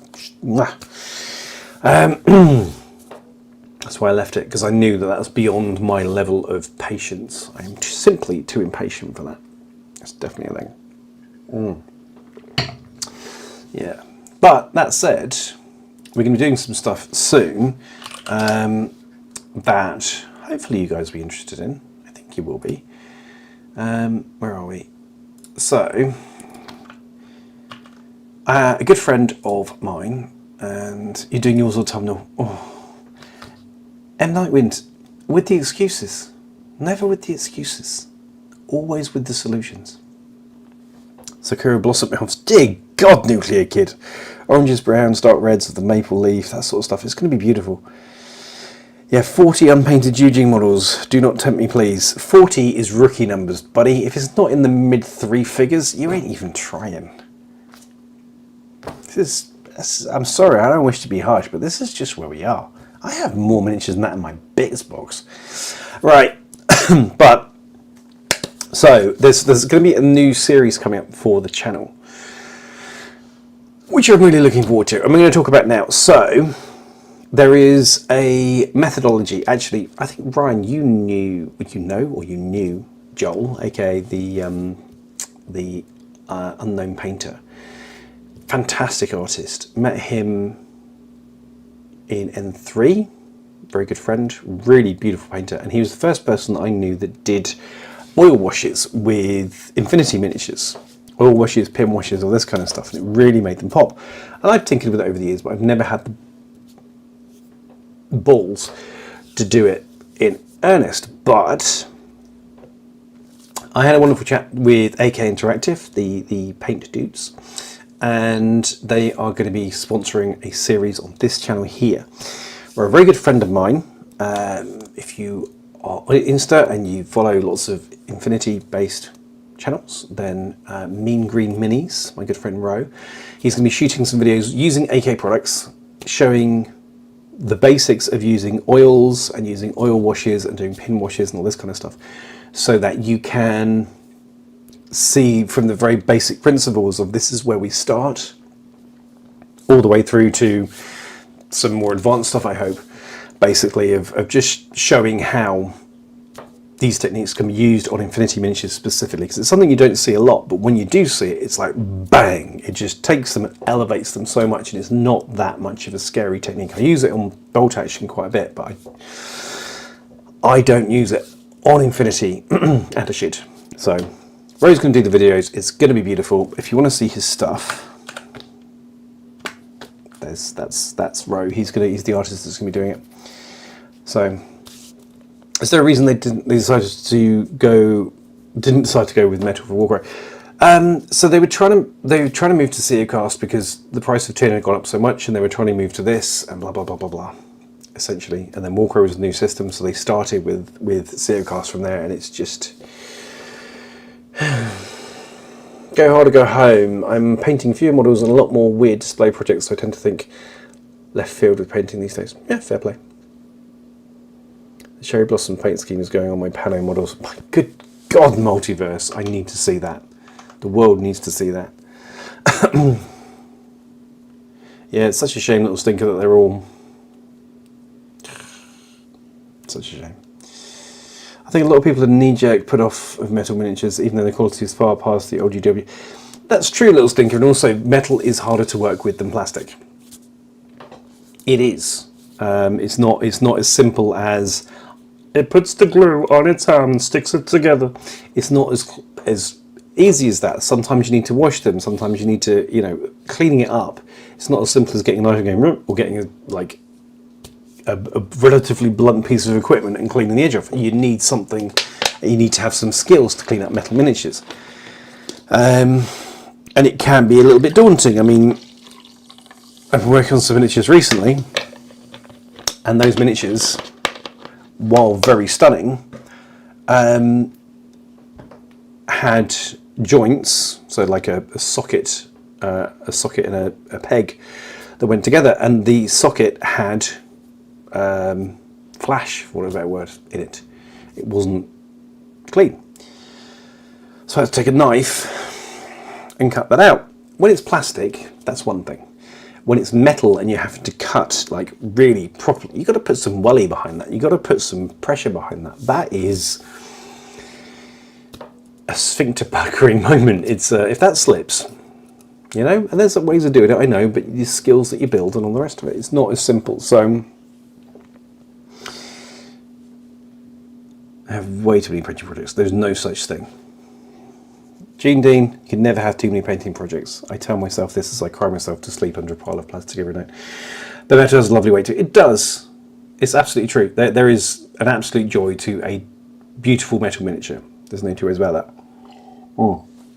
I have my two beautiful salamanders. They are amazing, and they, on a semi-regular basis, pinned or not, self-destruct, because you've got this huge gun sticking out the front that's just a lump of metal that just pulls itself off.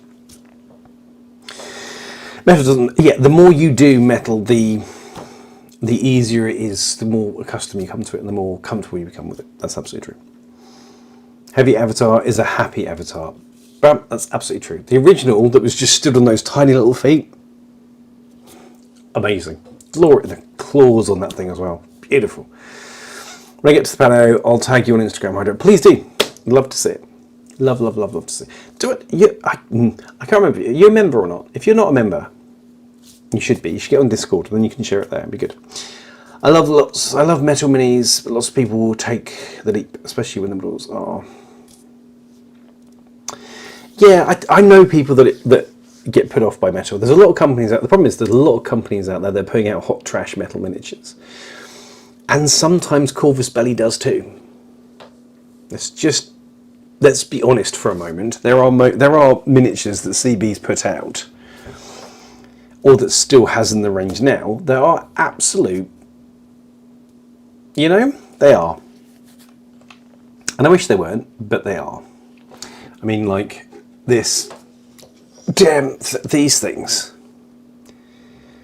The Pangolin, horrible damn things. I mean, the contact points on the little Evo bot up here, and actually sticking it onto the thing. This is pinned through. This is pinned all the way through here, up into the body of that. These are horrible. They're nasty. I've missed a mould line there as well. Oh, God. Anyway. Corvus Belli do also put out some trashy metal ones, and they are harder to clean up than plastic ones are. There's no two ways about that. So,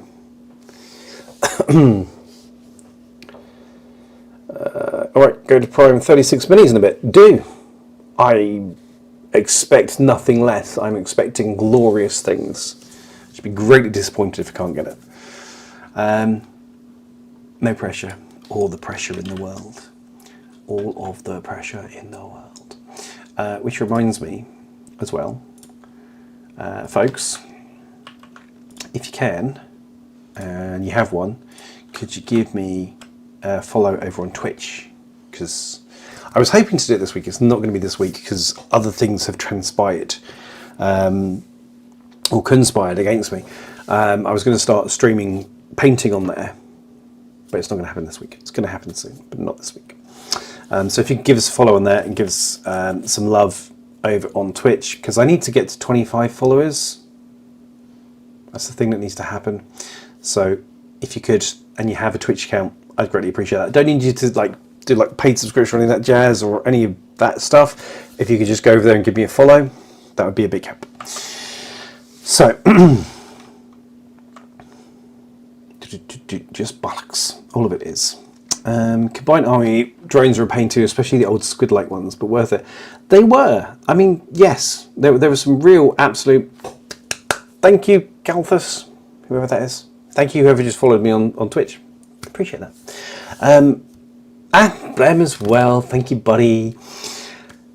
They were a real pain in the butt, the original ones, but as you say, they were absolutely stunning. There were things that were worse, but all the love, Bram. Thank you. Thank you, Spoon. Appreciate that.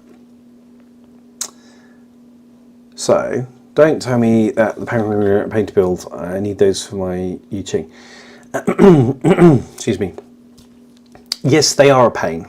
They are a pain. There's a tiny, like underneath, you've got a tiny little divot that holds. So this body is in 4 parts. First of all, you've got the front here, you've got the top part here, you've got the back part, and you've got the underside. And actually, this one I didn't bend enough. Let's see if I can get this in shot. I need a pokey. A pokey? That'll do as pokey. So, you have a gap here. Shouldn't be there. That shouldn't be there. It needs to be bent down more. It's not going to happen now. But so you've got to stick those 4 parts together, and then in here, can we get that in shot? Yeah, sort of underneath here, there's a little divot, and then there's a little lump. And the little lump goes in the little divot and it holds it together, and that's what it's got to go on. But you've got those 4 hoofing bits of metal. Even if you don't stick the Evo ears on, if you just stick the body together, you've got those 4 lumps of metal that just go dug, Dunk, dunk, dunk, dunk. So you're pinning the damn thing. Trust me, for the sake of your sanity, pin it all together. You'll feel much better as a human being, much more valid as an individual, and you won't go completely insane. So do that. I was just looking at Dart in the left. How are bows in Infinity? Isn't the armour too strong for bow and arrows? No, she can do some work. Don't get me wrong. You're not going to be slaughtering like huge numbers of the enemy. That's not one of the options here. But let me just get the stats in front of me, because I have, in honesty, forgotten. Although that does mean I need to. So, Spale in Essen happens at the end of this month, and you can get some limited edition miniatures there, including a limited edition Dart. So, you know, maybe I need that for my ASA project, maybe I don't. Yeah, so they're potential survival 8, so no, it's not particularly potent, but they get silent -6, which is very cool, let's be honest. If your enemy has, because from memory serves, that just means that you have -6 to responses that you do. So it's silent. If you use this weapon or piece of equipment to make an attack while inside the enemy's zone of control and outside their line of fire, the target must apply the mod between the brackets to any face-to-face dodge roll they make against the attack. The mod is cumulative with other dodge mods. So you're outside their line of fire, so that's -3. And then they get an extra -6. So it's a -9, I think. I think that's right. Yeah. You want to try and dodge on -9? Best of luck. Just suck it up, buttercup. This is going to hurt. But... so yeah, they do have the place, but if you do hit them, then you're only potentially survival 8, so they've got, 60% chances of, no, 40% chance of survival before they start adding stuff. Definitely worth it though. Rip. Indeed. Bram. So, yeah. Very, very cool. Very, very cool. Anyway. They are worth it. What was I talking about? Yeah, pinning. The old miniatures, there are some that are just a bit... the new ones are good. The new ones are good. The new style, like the Ludoan and such. These guys, these are unicool, and they go together so well, and they look so pretty when they're done. Are you going to focus on it, or am I going to lose my cool? Joy upon technology. Okay. Anyway, these are beautiful, and they go together so nicely, and look so good when they're done. Anyway, oof, go about that. But yeah, the old ones can be a bit dodgy. No two ways about that. So, what else we can talk about? Oh, I know. We can talk about this. I was showing on, where was I talking about it? Discord, my local community as well. I showed last week the new terrain for bolt action that I got from Micro Studio, and I've actually got round to start building some. It's not yet finished, but my god, this stuff is huge, and I kind of wanted to show it because it's so damn big. This is 1/2 of a building. It's just absolutely massive. I've got to stick the other windows in because these actually have little bits of plastic in the window, you can see there. You glue in, so you actually have that full proper glass effect, which is so freaking cool. I love that with this. But for scale, what should we use? Let's use a trip hammer, so a big tag. It's a bit big for Infinity, I've got to be honest, as a scale. But even for bolt action, you can kind of get a panther tank in here quite comfortably. With a bit of room to spare. In fact, you can get 2 Stugs side by side, which is definitely how Stugs should do. They should go together. And then there's another building that goes on the back of this. So this is going to be huge. This is designed for Stalingrad. This is Stalingrad terrain. So pretty. So I've got to do these side windows. These need to go on. And then this one's done. Then we can do a review. But it's, yeah, it is micro art terrain. So it's beautifully done, beautifully textured, beautifully detailed. Although not cheap. So if you are doing the Soviets Comrade, or you want to do Barbarossa and stuff, definitely. Sweet Mother of God. Sweet Mother of God to what? Was that to the building? Project Giant Tractor Factory for Glory of Motherland. Yes, comrade. You'll love it. And like I said, this is really a really interesting set because you buy this one. This is one set, and then you have another set that's the other half that you buy together, which doesn't make it cheap, like I say. But then you have the option of how these things go together and what you do and do you want. If you do not want, so I think the other one actually fits in here. So it fits in here and it fits in there. So then you can have it as ruins, 2 separate ruins, or one big building, or whatever you want to do with it. Genius, love it. How big are the tables they should go on? Bram, the tables for bolt action is 6x4, so they're 50% bigger than an infinity table.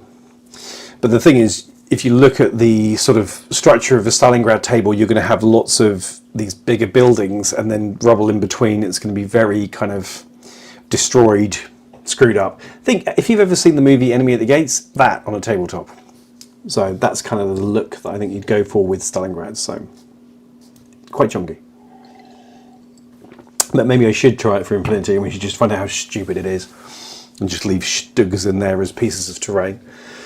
Hardcover. +8 to your armour just by being next to it, because stug. That would work for me. I could do that. I could definitely do that. I was going to give some of these away last week actually. But is that something we should do? Maybe that's something we should do. I don't know. But yes. So yeah, so we had that big update last week. What did you guys think of the big update? The return of Shock Army, the return of Neoterran Capitoline Army, the return of some Ariadne units, arguably in the better sort of condition than the current Ariadne in some ways, I think. Meravision stronger than US Ariadne. I think there's an argument to be made for that, but there's bits, right, Gene Dean, any suggestions for gaming mats? Yeah, but only in Europe.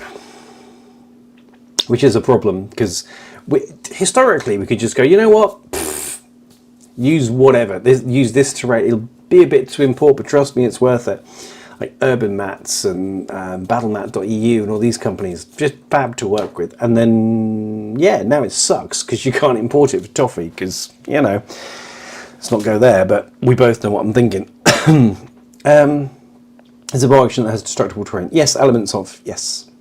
There's all sorts of stupid stuff you can do inside a board action. How far you take it?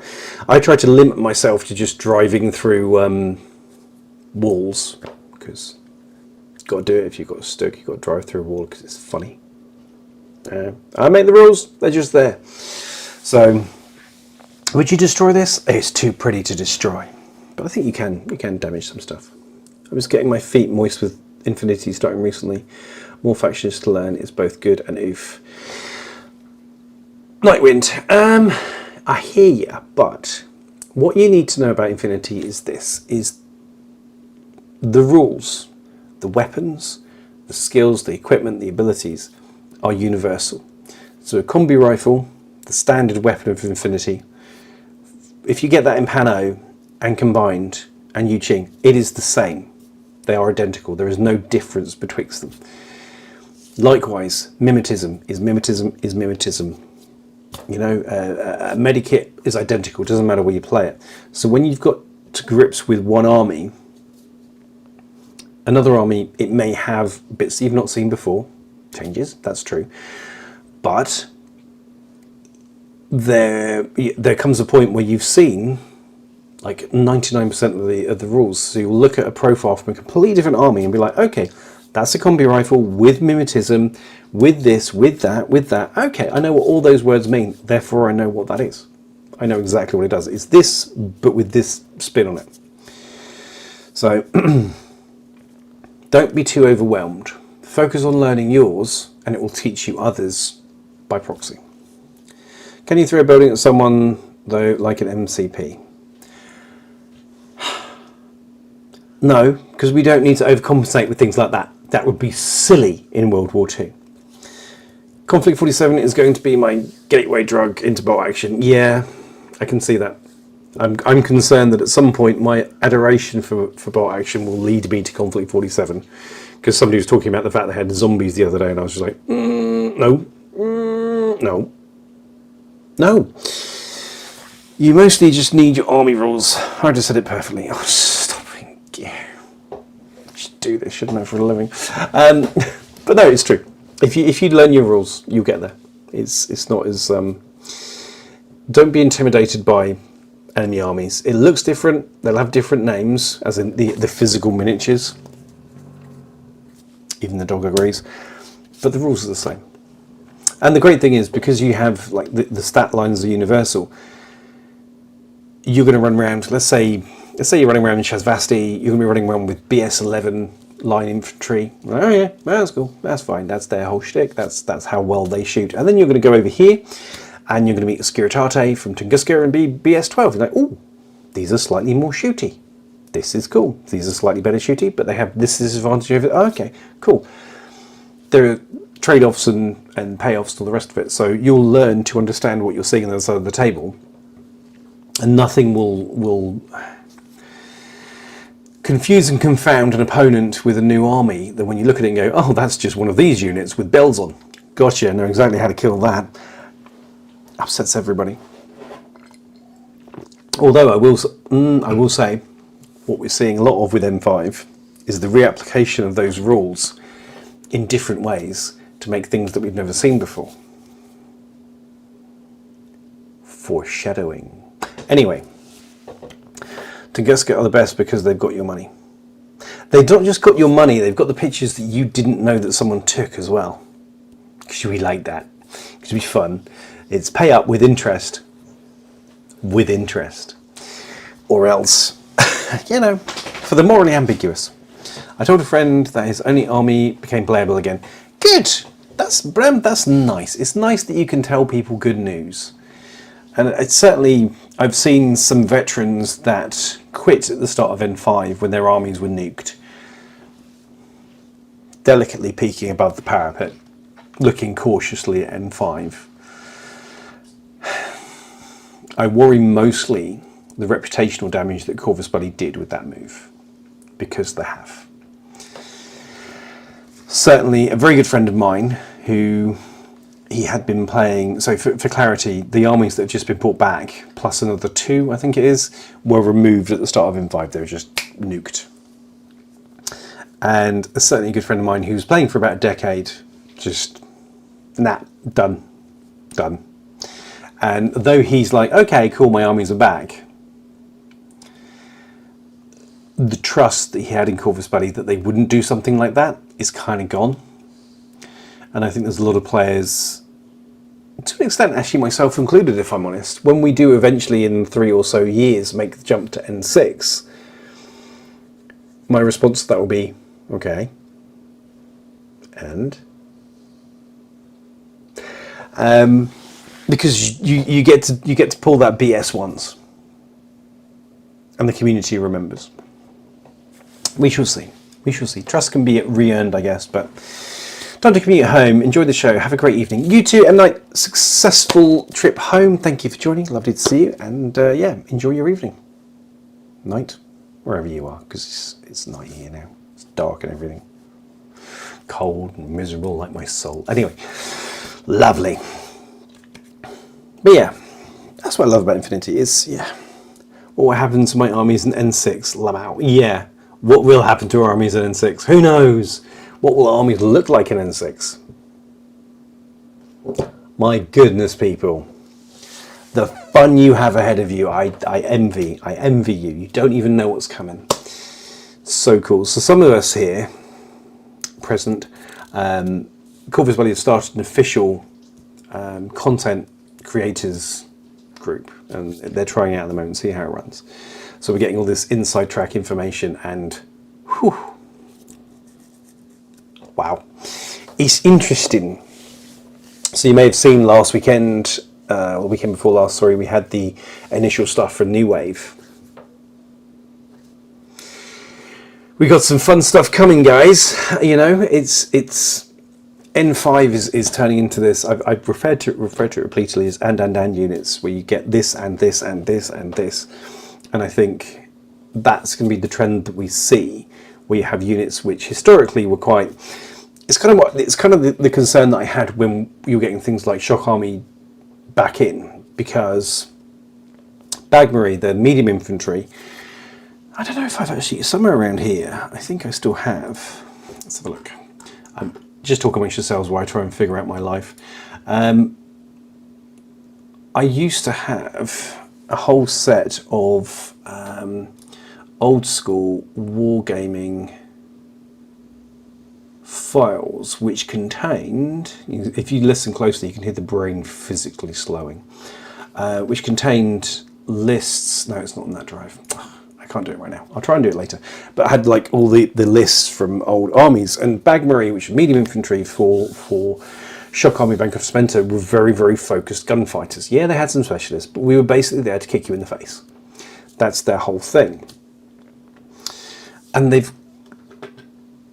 my concern was if they retained that kind of position of being this very focused, like, gunning force, if that was the whole shtick, if that was their only shtick, that a lot of units inside of N5 get to be that and, which would put sort of Bagmarie at this major disadvantage because they're not and.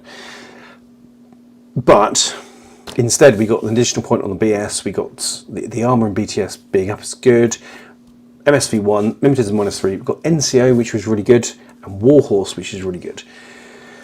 So much as they are still quite a focused gunfighter, they have some of those and features which make them potent. And then we have Lieutenant Stephen Rao, who now can have +1 Lieutenant Order, which powers a Bagmarie unit with NCO. You've got this nice synergy, this nice balance. It's really cleverly done, and I'm really, really pleased about it. But I think that's the direction the game is going, to have these more multi-use units, and units. It's the only way that I can. That's the only way I can make it work in my head.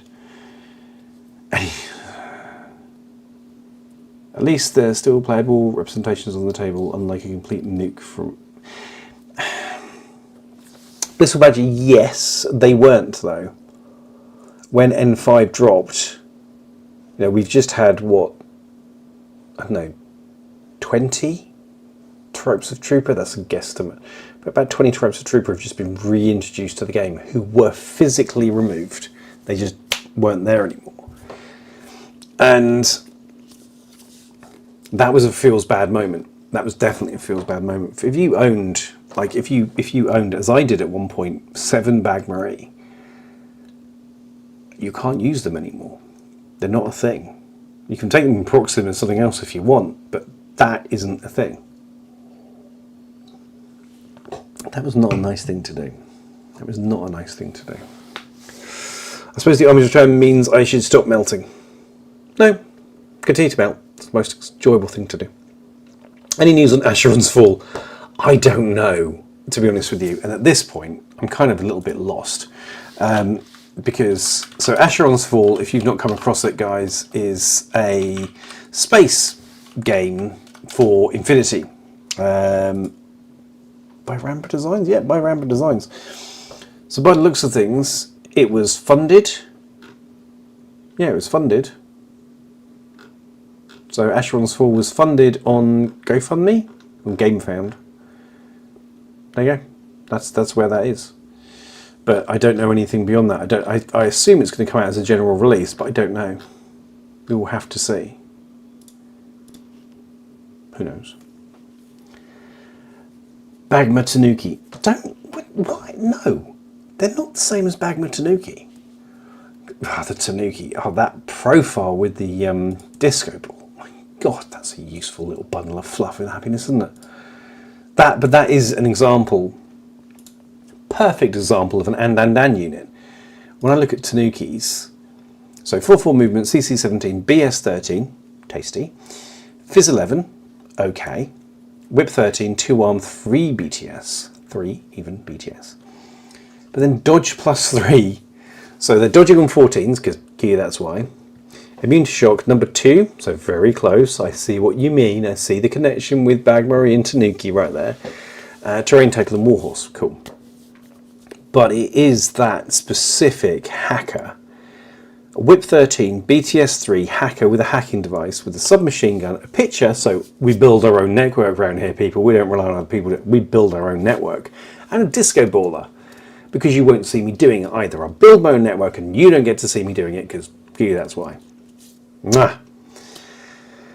And they're easy, very, very easy to build into a fire team, which means that the pitcher and the disco baller, which are limited use bits of equipment, get a special die, so they suddenly become so much more reliable on a BS13 delivery platform. It's just not funny. I mean, it is, only if you're running it. Well, it turns out they invested it all in crypto. Excuse me. Nuclear Kid, you're a bad person. As somebody who didn't back the campaign, that would be funny. It wouldn't be terrible, funny, but no. Bad Nuclear Kid. But yeah, spaceships go pew pew. I saw it being played. I've yet to see a spaceship game that I look at and think, yeah, that spaceships go pew pew. Maybe, actually I say that, maybe X-Wing. So that was kind of, you're doing all this and there's bits flying everywhere and shooting people down. Glorious, loved it. But, yeah, I've not seen a space game that really floats my boat, really bakes my noodle. Nah, who knows? Maybe I'll be wrong, maybe tonight it is, but it looked quite sedentary and quite chewy. That's not what I want for my space games. I want violence and loop-to-loops and pew. That's just me. Question, you never finished covering the new Eugene unit that used to be in narrative play. That used to be in narrative play. Do you mean the Guai Fang? Do you mean the Spec Ops, that stuff? Is that what I was talking about? It could be something I was talking about. Because we've possibly got that coming up again. It smells like we are because we saw the artwork for it the other day. I think it's highly possible. That's just me. Yeah. Hang on a sec. I still got that kicking around here somewhere. Where did... Oh, correction. Ooh, can't look at that. Where did I file that? Was it the Guai Feng? I don't know. I remember hearing about the Honor Harrington space combat game, which is so insanely complicated it needs a convention just to play it. Yeah, I get that. I get the attraction. Like, I like playing Eclipse as a board game. Sit down, 4, 5, 6 hours, chewy, nom nom nom. Thank you very much. But there comes a point when I'm done. So I was talking about the new Yuching unit that used to be in narrative play. I think it's the Guai Feng. I think I was talking about the Spec Ops. Does that sound right, Multiverse? Does that sound like the kind of... Did I have a book with me? Because I had a book with me the other way. I had Art 4. Yeah. So I showed the book last week, didn't I? Or did you see that? Did you see that one or did you not see that one? Because I'll go and get the book if you didn't. And then we can talk about that. Whether you did or didn't. Did I get it for everyone else? How many people are here? I don't even know. My goodness, there's 16 people watching.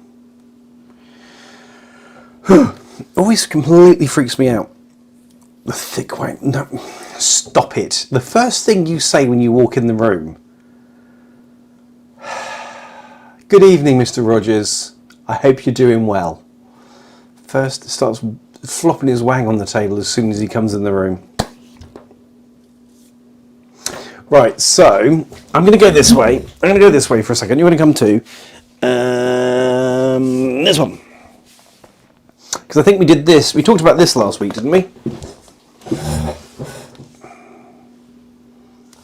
Campaign Paradiso. Narrative play. So this is N2. This is an N2 book. And this is where Spec Ops came into the game. The Spec Ops is still in the game. Post-COVID, my BTS is lower than I thought. Yes, it is. Good evening. It was, and Rogers is here. Suddenly everyone needs a shower. Not just because there's COVID either. Welcome to the internet. I know. It's amazing how the experiences that you have on this. I'd never would have met any of you. Well, I'd have met Rogers. Okay, pluses and minuses. But I wouldn't have met most of you if it wasn't for the joy that's the internet. So I count it as a blessing, but sometimes I have my questions. So multiverse miniatures. You want to talk about narrative stuff inside of Infinity, yeah? That's what you want to look at. Licks the walls, standard. Yeah, the only reason they need cleaning is because you made them dirty in the first place. It's only fair you clean them up.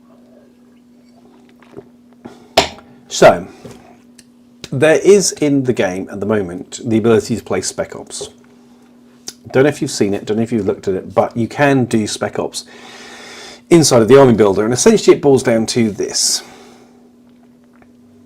He doesn't stop licking the walls as long as I've known him in gear. Anywho. So, we've had that Spec Ops since N2. Love you too, buddy. I'm glad you're feeling. I hope you're feeling better. You feeling better? You should be feeling better. I hope you're feeling better. In N2, we had Spec Ops come online, and basically what it boils down to in the current iteration is that you can buy a Zanshi, a Fusilier, a basic line infantry Muppet, and then you can spend experience points, normally 12, to upgrade them. And you can buy them equipment, and you can buy them skill points, so you can increase their BS, for example, you can increase their CC stat, you can buff them, whip as well, you can just lift them. You off, Gene Dean? Take care, buddy. You can customize this unit to make it what you want it to be. So like a Fusilier that isn't BS 12, it's BS 14, and it's got a heavy machine gun, because stuff like that. You can create these very custom units, and sometimes you just take it and you turn it into this weapons platform, and other times you turn it into a specialist trooper, and each different faction has different abilities on them. So when you, I think they are all in here from memory, but whether I can find them. So when you spend those points, you spend them based on your race. Where are we? Oh, here we go. These are some of the. I don't know if this is going to show up on screen. Well, I specifically wanted you to talk about the unit that got spoiled with art. If it had stats, etc. Spoiled with art. I'm trying to think which one that was. There's a lot of stuff buzzing around at the moment, and so I have to delete things out of my head from self-defense. Did I talk about it here, or did I talk about it in a video? Which one? SW3 weapons exactly in gear is freaking dirty. That's going to annoy me now. I've seen the Spec Ops unit in the army builder and always wondered how you added to the list of what it was really for. Okay, I'll cover that. I'm going to cover that. I'm going to finish off that thought on the Spec Ops, if that's okay first. Multiverse, because I think we should. I think we should totally do that. These old books are so cool. That's why I have them all. So essentially, what you can do.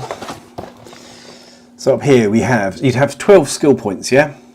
And if you wanted to add, let's say, so 2 plus 2 BS, plus 1, then you'd spend 5 XP on it, plus 2 and then plus 3. So you spend 5 XP to buff your BS by 2. And then you have different weapons for different races, different armies. So if you wanted to have an HMG, it would cost 8 XP. So actually you couldn't do a BS 14 specialist, because you'd have to do 5 there and 8 down there. You get the idea, you can put it together that way. And then you can add in these skills over here, so you can add in the mimetism, all this kind of stuff. And then tow hard special ones and specialist equipment as well. So you could actually take, so if you had 12 XP, which was kind of the standard amount, you could spend, well, let's have a look. 5 points, 5 of your 12 would get you plus 3 whip. So if you had natively whip 14, you could get a whip 17 specialist. Then you give them a hacking device for 2 XP, so you're now at 7 XP. And you have a whip 17 hacker. Perfectly legitimate. So we have 5 XP left, so what should we give that, just for the giggles of the thing? If it was in, let's see, Nomads or Ariadna, sorry, Nomads or Panoceania, give it an assault pistol and a boarding shotgun. That would get you to the 12. That would get you 12. Or if you didn't want to do that, lose the assault pistol and give it martial arts level 4, because there's all kinds of, it's just crazy builds you can stick together with this and then fire at the opponent. And the funny thing is, you only pay the base cost for that trooper. So if it's a 14-point Securitate and you stick a heavy machine gun and it's a hacker and blah blah blah, it's still a 14-point Securitate with 0 SWC, because yay. Just check the video. Yeah, it was the guy thing. Yeah, I thought it was. Whew. Yeah. So that's how that works, and you can do that inside of, or you used to do it inside the army builder. Let me just see if you can still do that, because I think you can. I can't remember how to turn it on now. No comments. I can hear you all thinking, and I'm very disappointed, especially in you. Reinforcement units is there. I think we have to do it under extras, don't we? Go away. Bup. Bip. No, it's not under extras. Oh, that's going to annoy me now. How do I show that one? Used to be at the bottom of the screen, didn't it? Oh, heck. Anyway, you can do it through there. I've just got to remember how to do it. I really can't remember right now. It's really annoying. Anyway, you used to be able to build them through here, and it would let you customize the various things that you could whack on them, sort of thing. So it was all done through this. No, I don't want that. I do want this. No, I don't want that.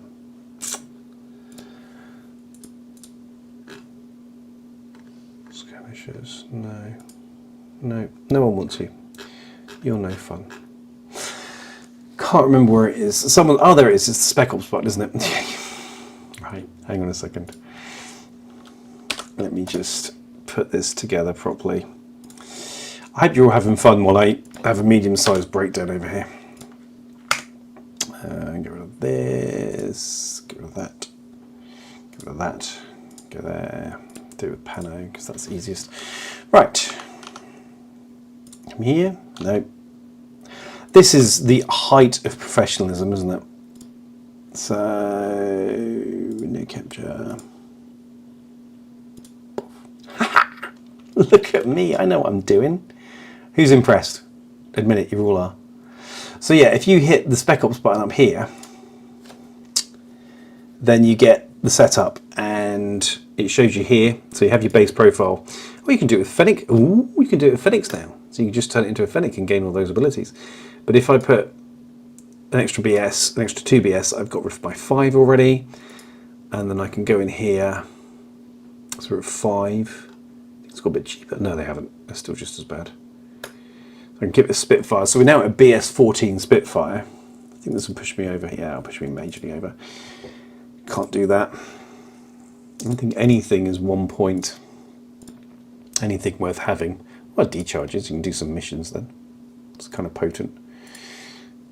But you can just mess around. You can give these plug-in pants. There's all kinds of filthy stuff you can do with this. Let's be honest, this is quite addictive. Don't play with this at home, kids. You'll be there forever. And it will be glorious. Oh, there you go. An engineer with Panzerfaust and BS-40. No, we don't want that. Now I can take a Whip 13. Drop that down a little, actually. Yes, there you go. A Whip 15 engineer. A Whip 15 Pano Trooper. The things you thought you'd never see, people. Right there. Glorious. So that's literally a crash course in using Spec Ops. They're quite good fun. To be fair, I'm only using the phone app for the army builder, not the website. Yeah, I don't think you can do it as easily on the phone. I think it can be done on the phone. It is. It is, Ingo, you're right. It's a customizable unit, but the idea behind it was, so we're talking about it there from the very sort of basic type of thing. Does that do it? Oh no, that doesn't do it, I think. Sorry, talking amongst yourselves. They are. Right, so, turn it on there. So actually, if you scroll to the bottom of, the army on your phone, then you have the option to do that there.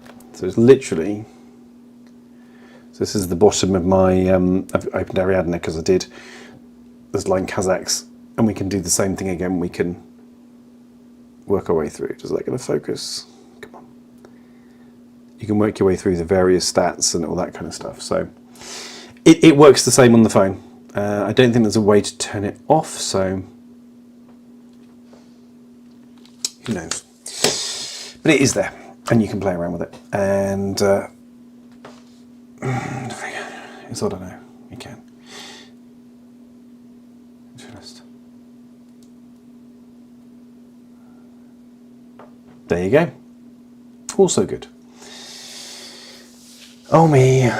So good.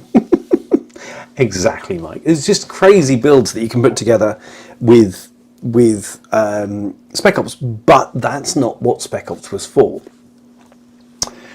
What Spec Ops was for was campaign play, because your Spec Ops joined your force at the start of your campaign, and then the idea was that you played, where are we? You played your different scenarios. There we go, let's get this on screen. Here, and they have different chapters to run through, different outcomes take you to different places, and you get different results for each one of those things that, where are we? There we go. That you can also spend on buffs to your army as well, and all this kind of stuff. So what you had to choose between is, I give my army extra stuff, I give my Spec Ops extra stuff, not both, all this kind of stuff. And it depended on how you did in the game, it depended on what objectives you achieved, and all this kind of stuff, and how well you did overall. So there's a whole, like, and can you add that to any list, or is it a specific game type? It is a specific game type. If you go to a tournament, the TO will stipulate if it's going to be Spec Ops. I've run one event in the past 3 years with Spec Ops, because, excuse me, it's, if you've played a lot of Infinity, building Spec Ops and building really potent Spec Ops is really easy. But if you're a newbie, take a big gun and put more BS on it is the answer, and it's not. And you're going to find that you come across an experienced player who puts together something really nasty and absolutely ruins your day, because that's just how that stuff goes. So yeah, it's changeable, but you have to have the go ahead beforehand, and it can be fun, it can be giggles, because don't forget these, you know, this is a Fusilier, it's still a Fusilier, it can go into a fire team as well. So if you get it to BS 14 and then you stick it in a 4-man fire team, it's BS 15. You stick it in good range bands, it's BS 18, because of course it is.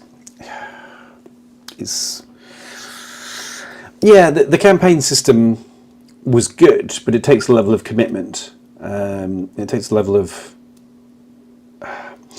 yeah, you have to keep this going with a group of players. It has to be a consistent group of players. So locally here, next year, I'm in the process of designing a campaign process to spark off over probably 9 months or thereabouts, I think, if all goes well.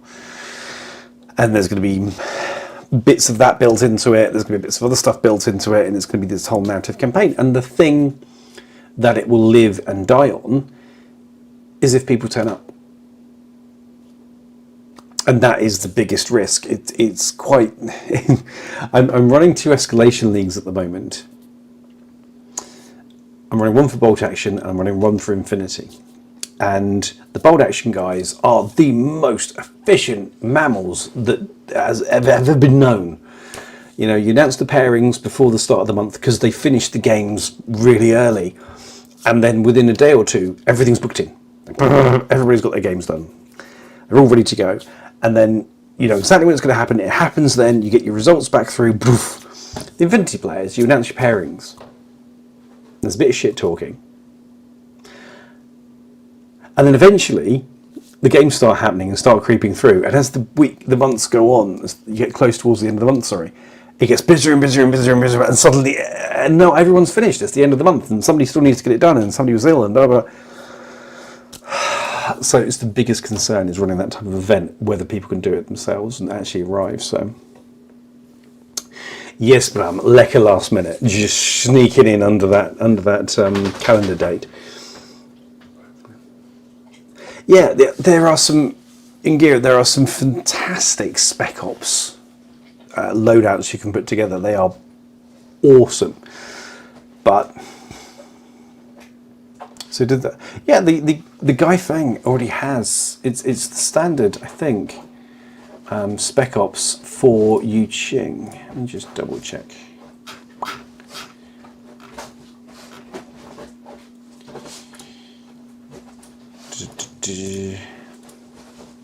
Yeah, so the Guy Fang, at the moment you can only have Zhanxi. So I'd imagine they're going to bring it out later, which is really annoying. Because there's a dude who's a Guy Fang already, isn't there? Oh, what's his name? It's going to annoy me as well. I thought there was. Ugh. It used to be, one thing that the break in N5, in the N6 then, where we lost the ability to have everybody listed in generic, where you had everything listed in generic army. It was so much easier when you wanted to look anything up. You just looked in there. Don't need to plan. I mean, last week is always the best bet. Yes, yeah, I know, Robin. Indeed. Like the Prime for RPG, Spec Op. Yeah. Absolutely. What's this rubbish? Right, is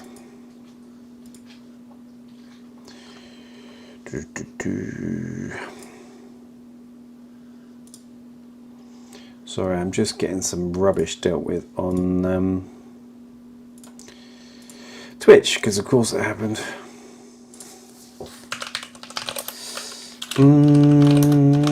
Isn't this really good? I need mods, but then it, you know.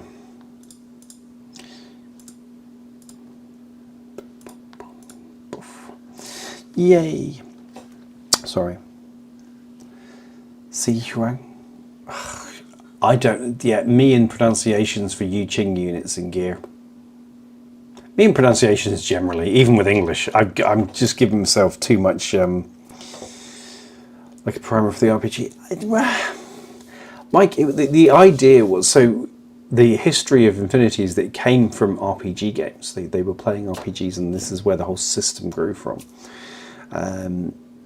So this was kind of taking it back more towards its roots, and then years later, or sometime later, we had the RPG built. So, yeah, it was more trying to drive the system towards a narrative type play environment, because you don't have to. The original plan was that they were going to release Warcrow and not Infinity, but then there was a niche space available for a skirmish scale sci-fi game, and there was quite a lot of noise at that point with fantasy games of that sort of certain size. So they opted for the kind of more the lesser trod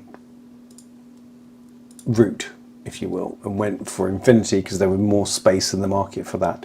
But Warcrow was always going to be a narrative type experience, as it is now. It's very much a narrative type experience, so that was always going to be that. So I guess they were trying to weave in that Warcrow type narrative into the Infinity system that they were building. Yeah. But it's definitely RPG elements. There's a lot of RPG stuff in. If you ever get the opportunity to pick up a copy of N2 Campaign Paradiso, much as like a lot of the stuff that's in here. I mean, you've got a lot of lore. This is one of the early books where you just have like so much lore in here, so much fluff. And then you can look at the end and just giggle at the actual, these are what the profiles, they used to be in the back of the book. You used to get them. Isn't that amazing? Like, what a time to be alive. But most of this is still useful. It's just a bit dated, so you'll get some background lore and Campaign Paradiso, and you'll see the first appearance of certain units and classic miniatures that just aren't around anymore or have been updated.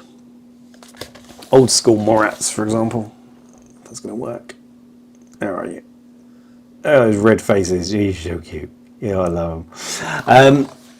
But the actual general structure that you'll see in here and some of the mission ideas still valid, still work. Very much so. Bit of modernisation, bit of a jump up, and you're away. If they relaunched an RPG for Infinity, the only system that suited is Cyber System. Robin, I bow to your vast knowledge on RPG systems, for I have none, and I shall take your word and nod and smile and say, yes, he's correct. Because if he wasn't, he wouldn't have said it. So, just checking all sectorials for Yuching and saw no Guifeng unit. Are you thinking the Guilang? No, I'm not. It was a character. It was a character who was also a Guifeng.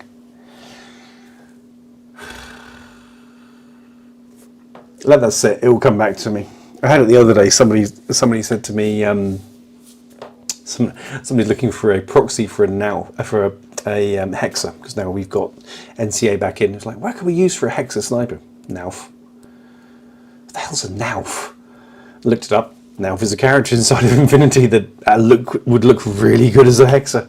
I was correct. I just have no idea where it came from. At some point later, I was like, oh yeah, it was him. I was thinking about, and I'll share it with you, Multiverse. So yeah, I don't know. Scary times. Scary times. But I think that's going to be me, because I have. So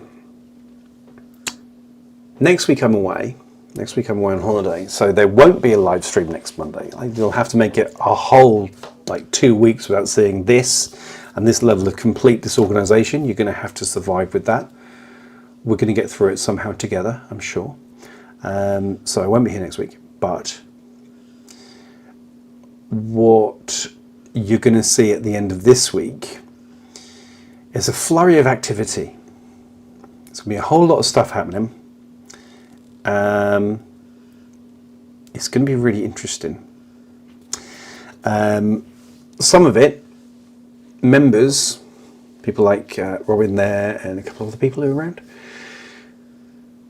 I know it's going to be rough bliss. You will miss me. If it helps, screenshot, print, stick it by your computer screen and just look at my face.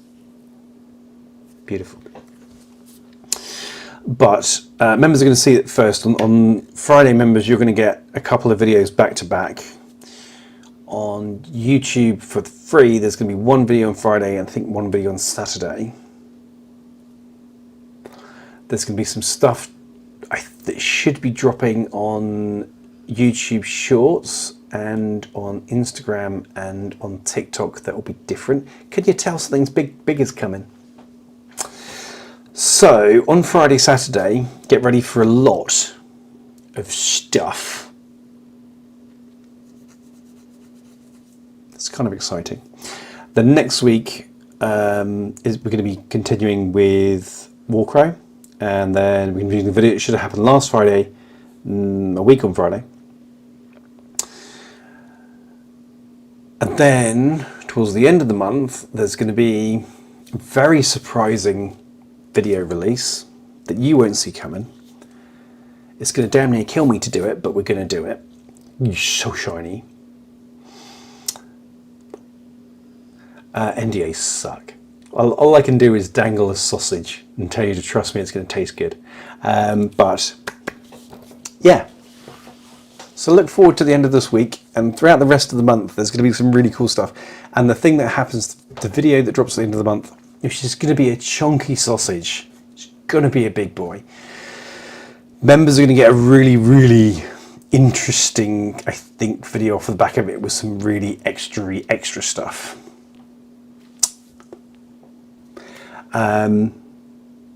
So yeah.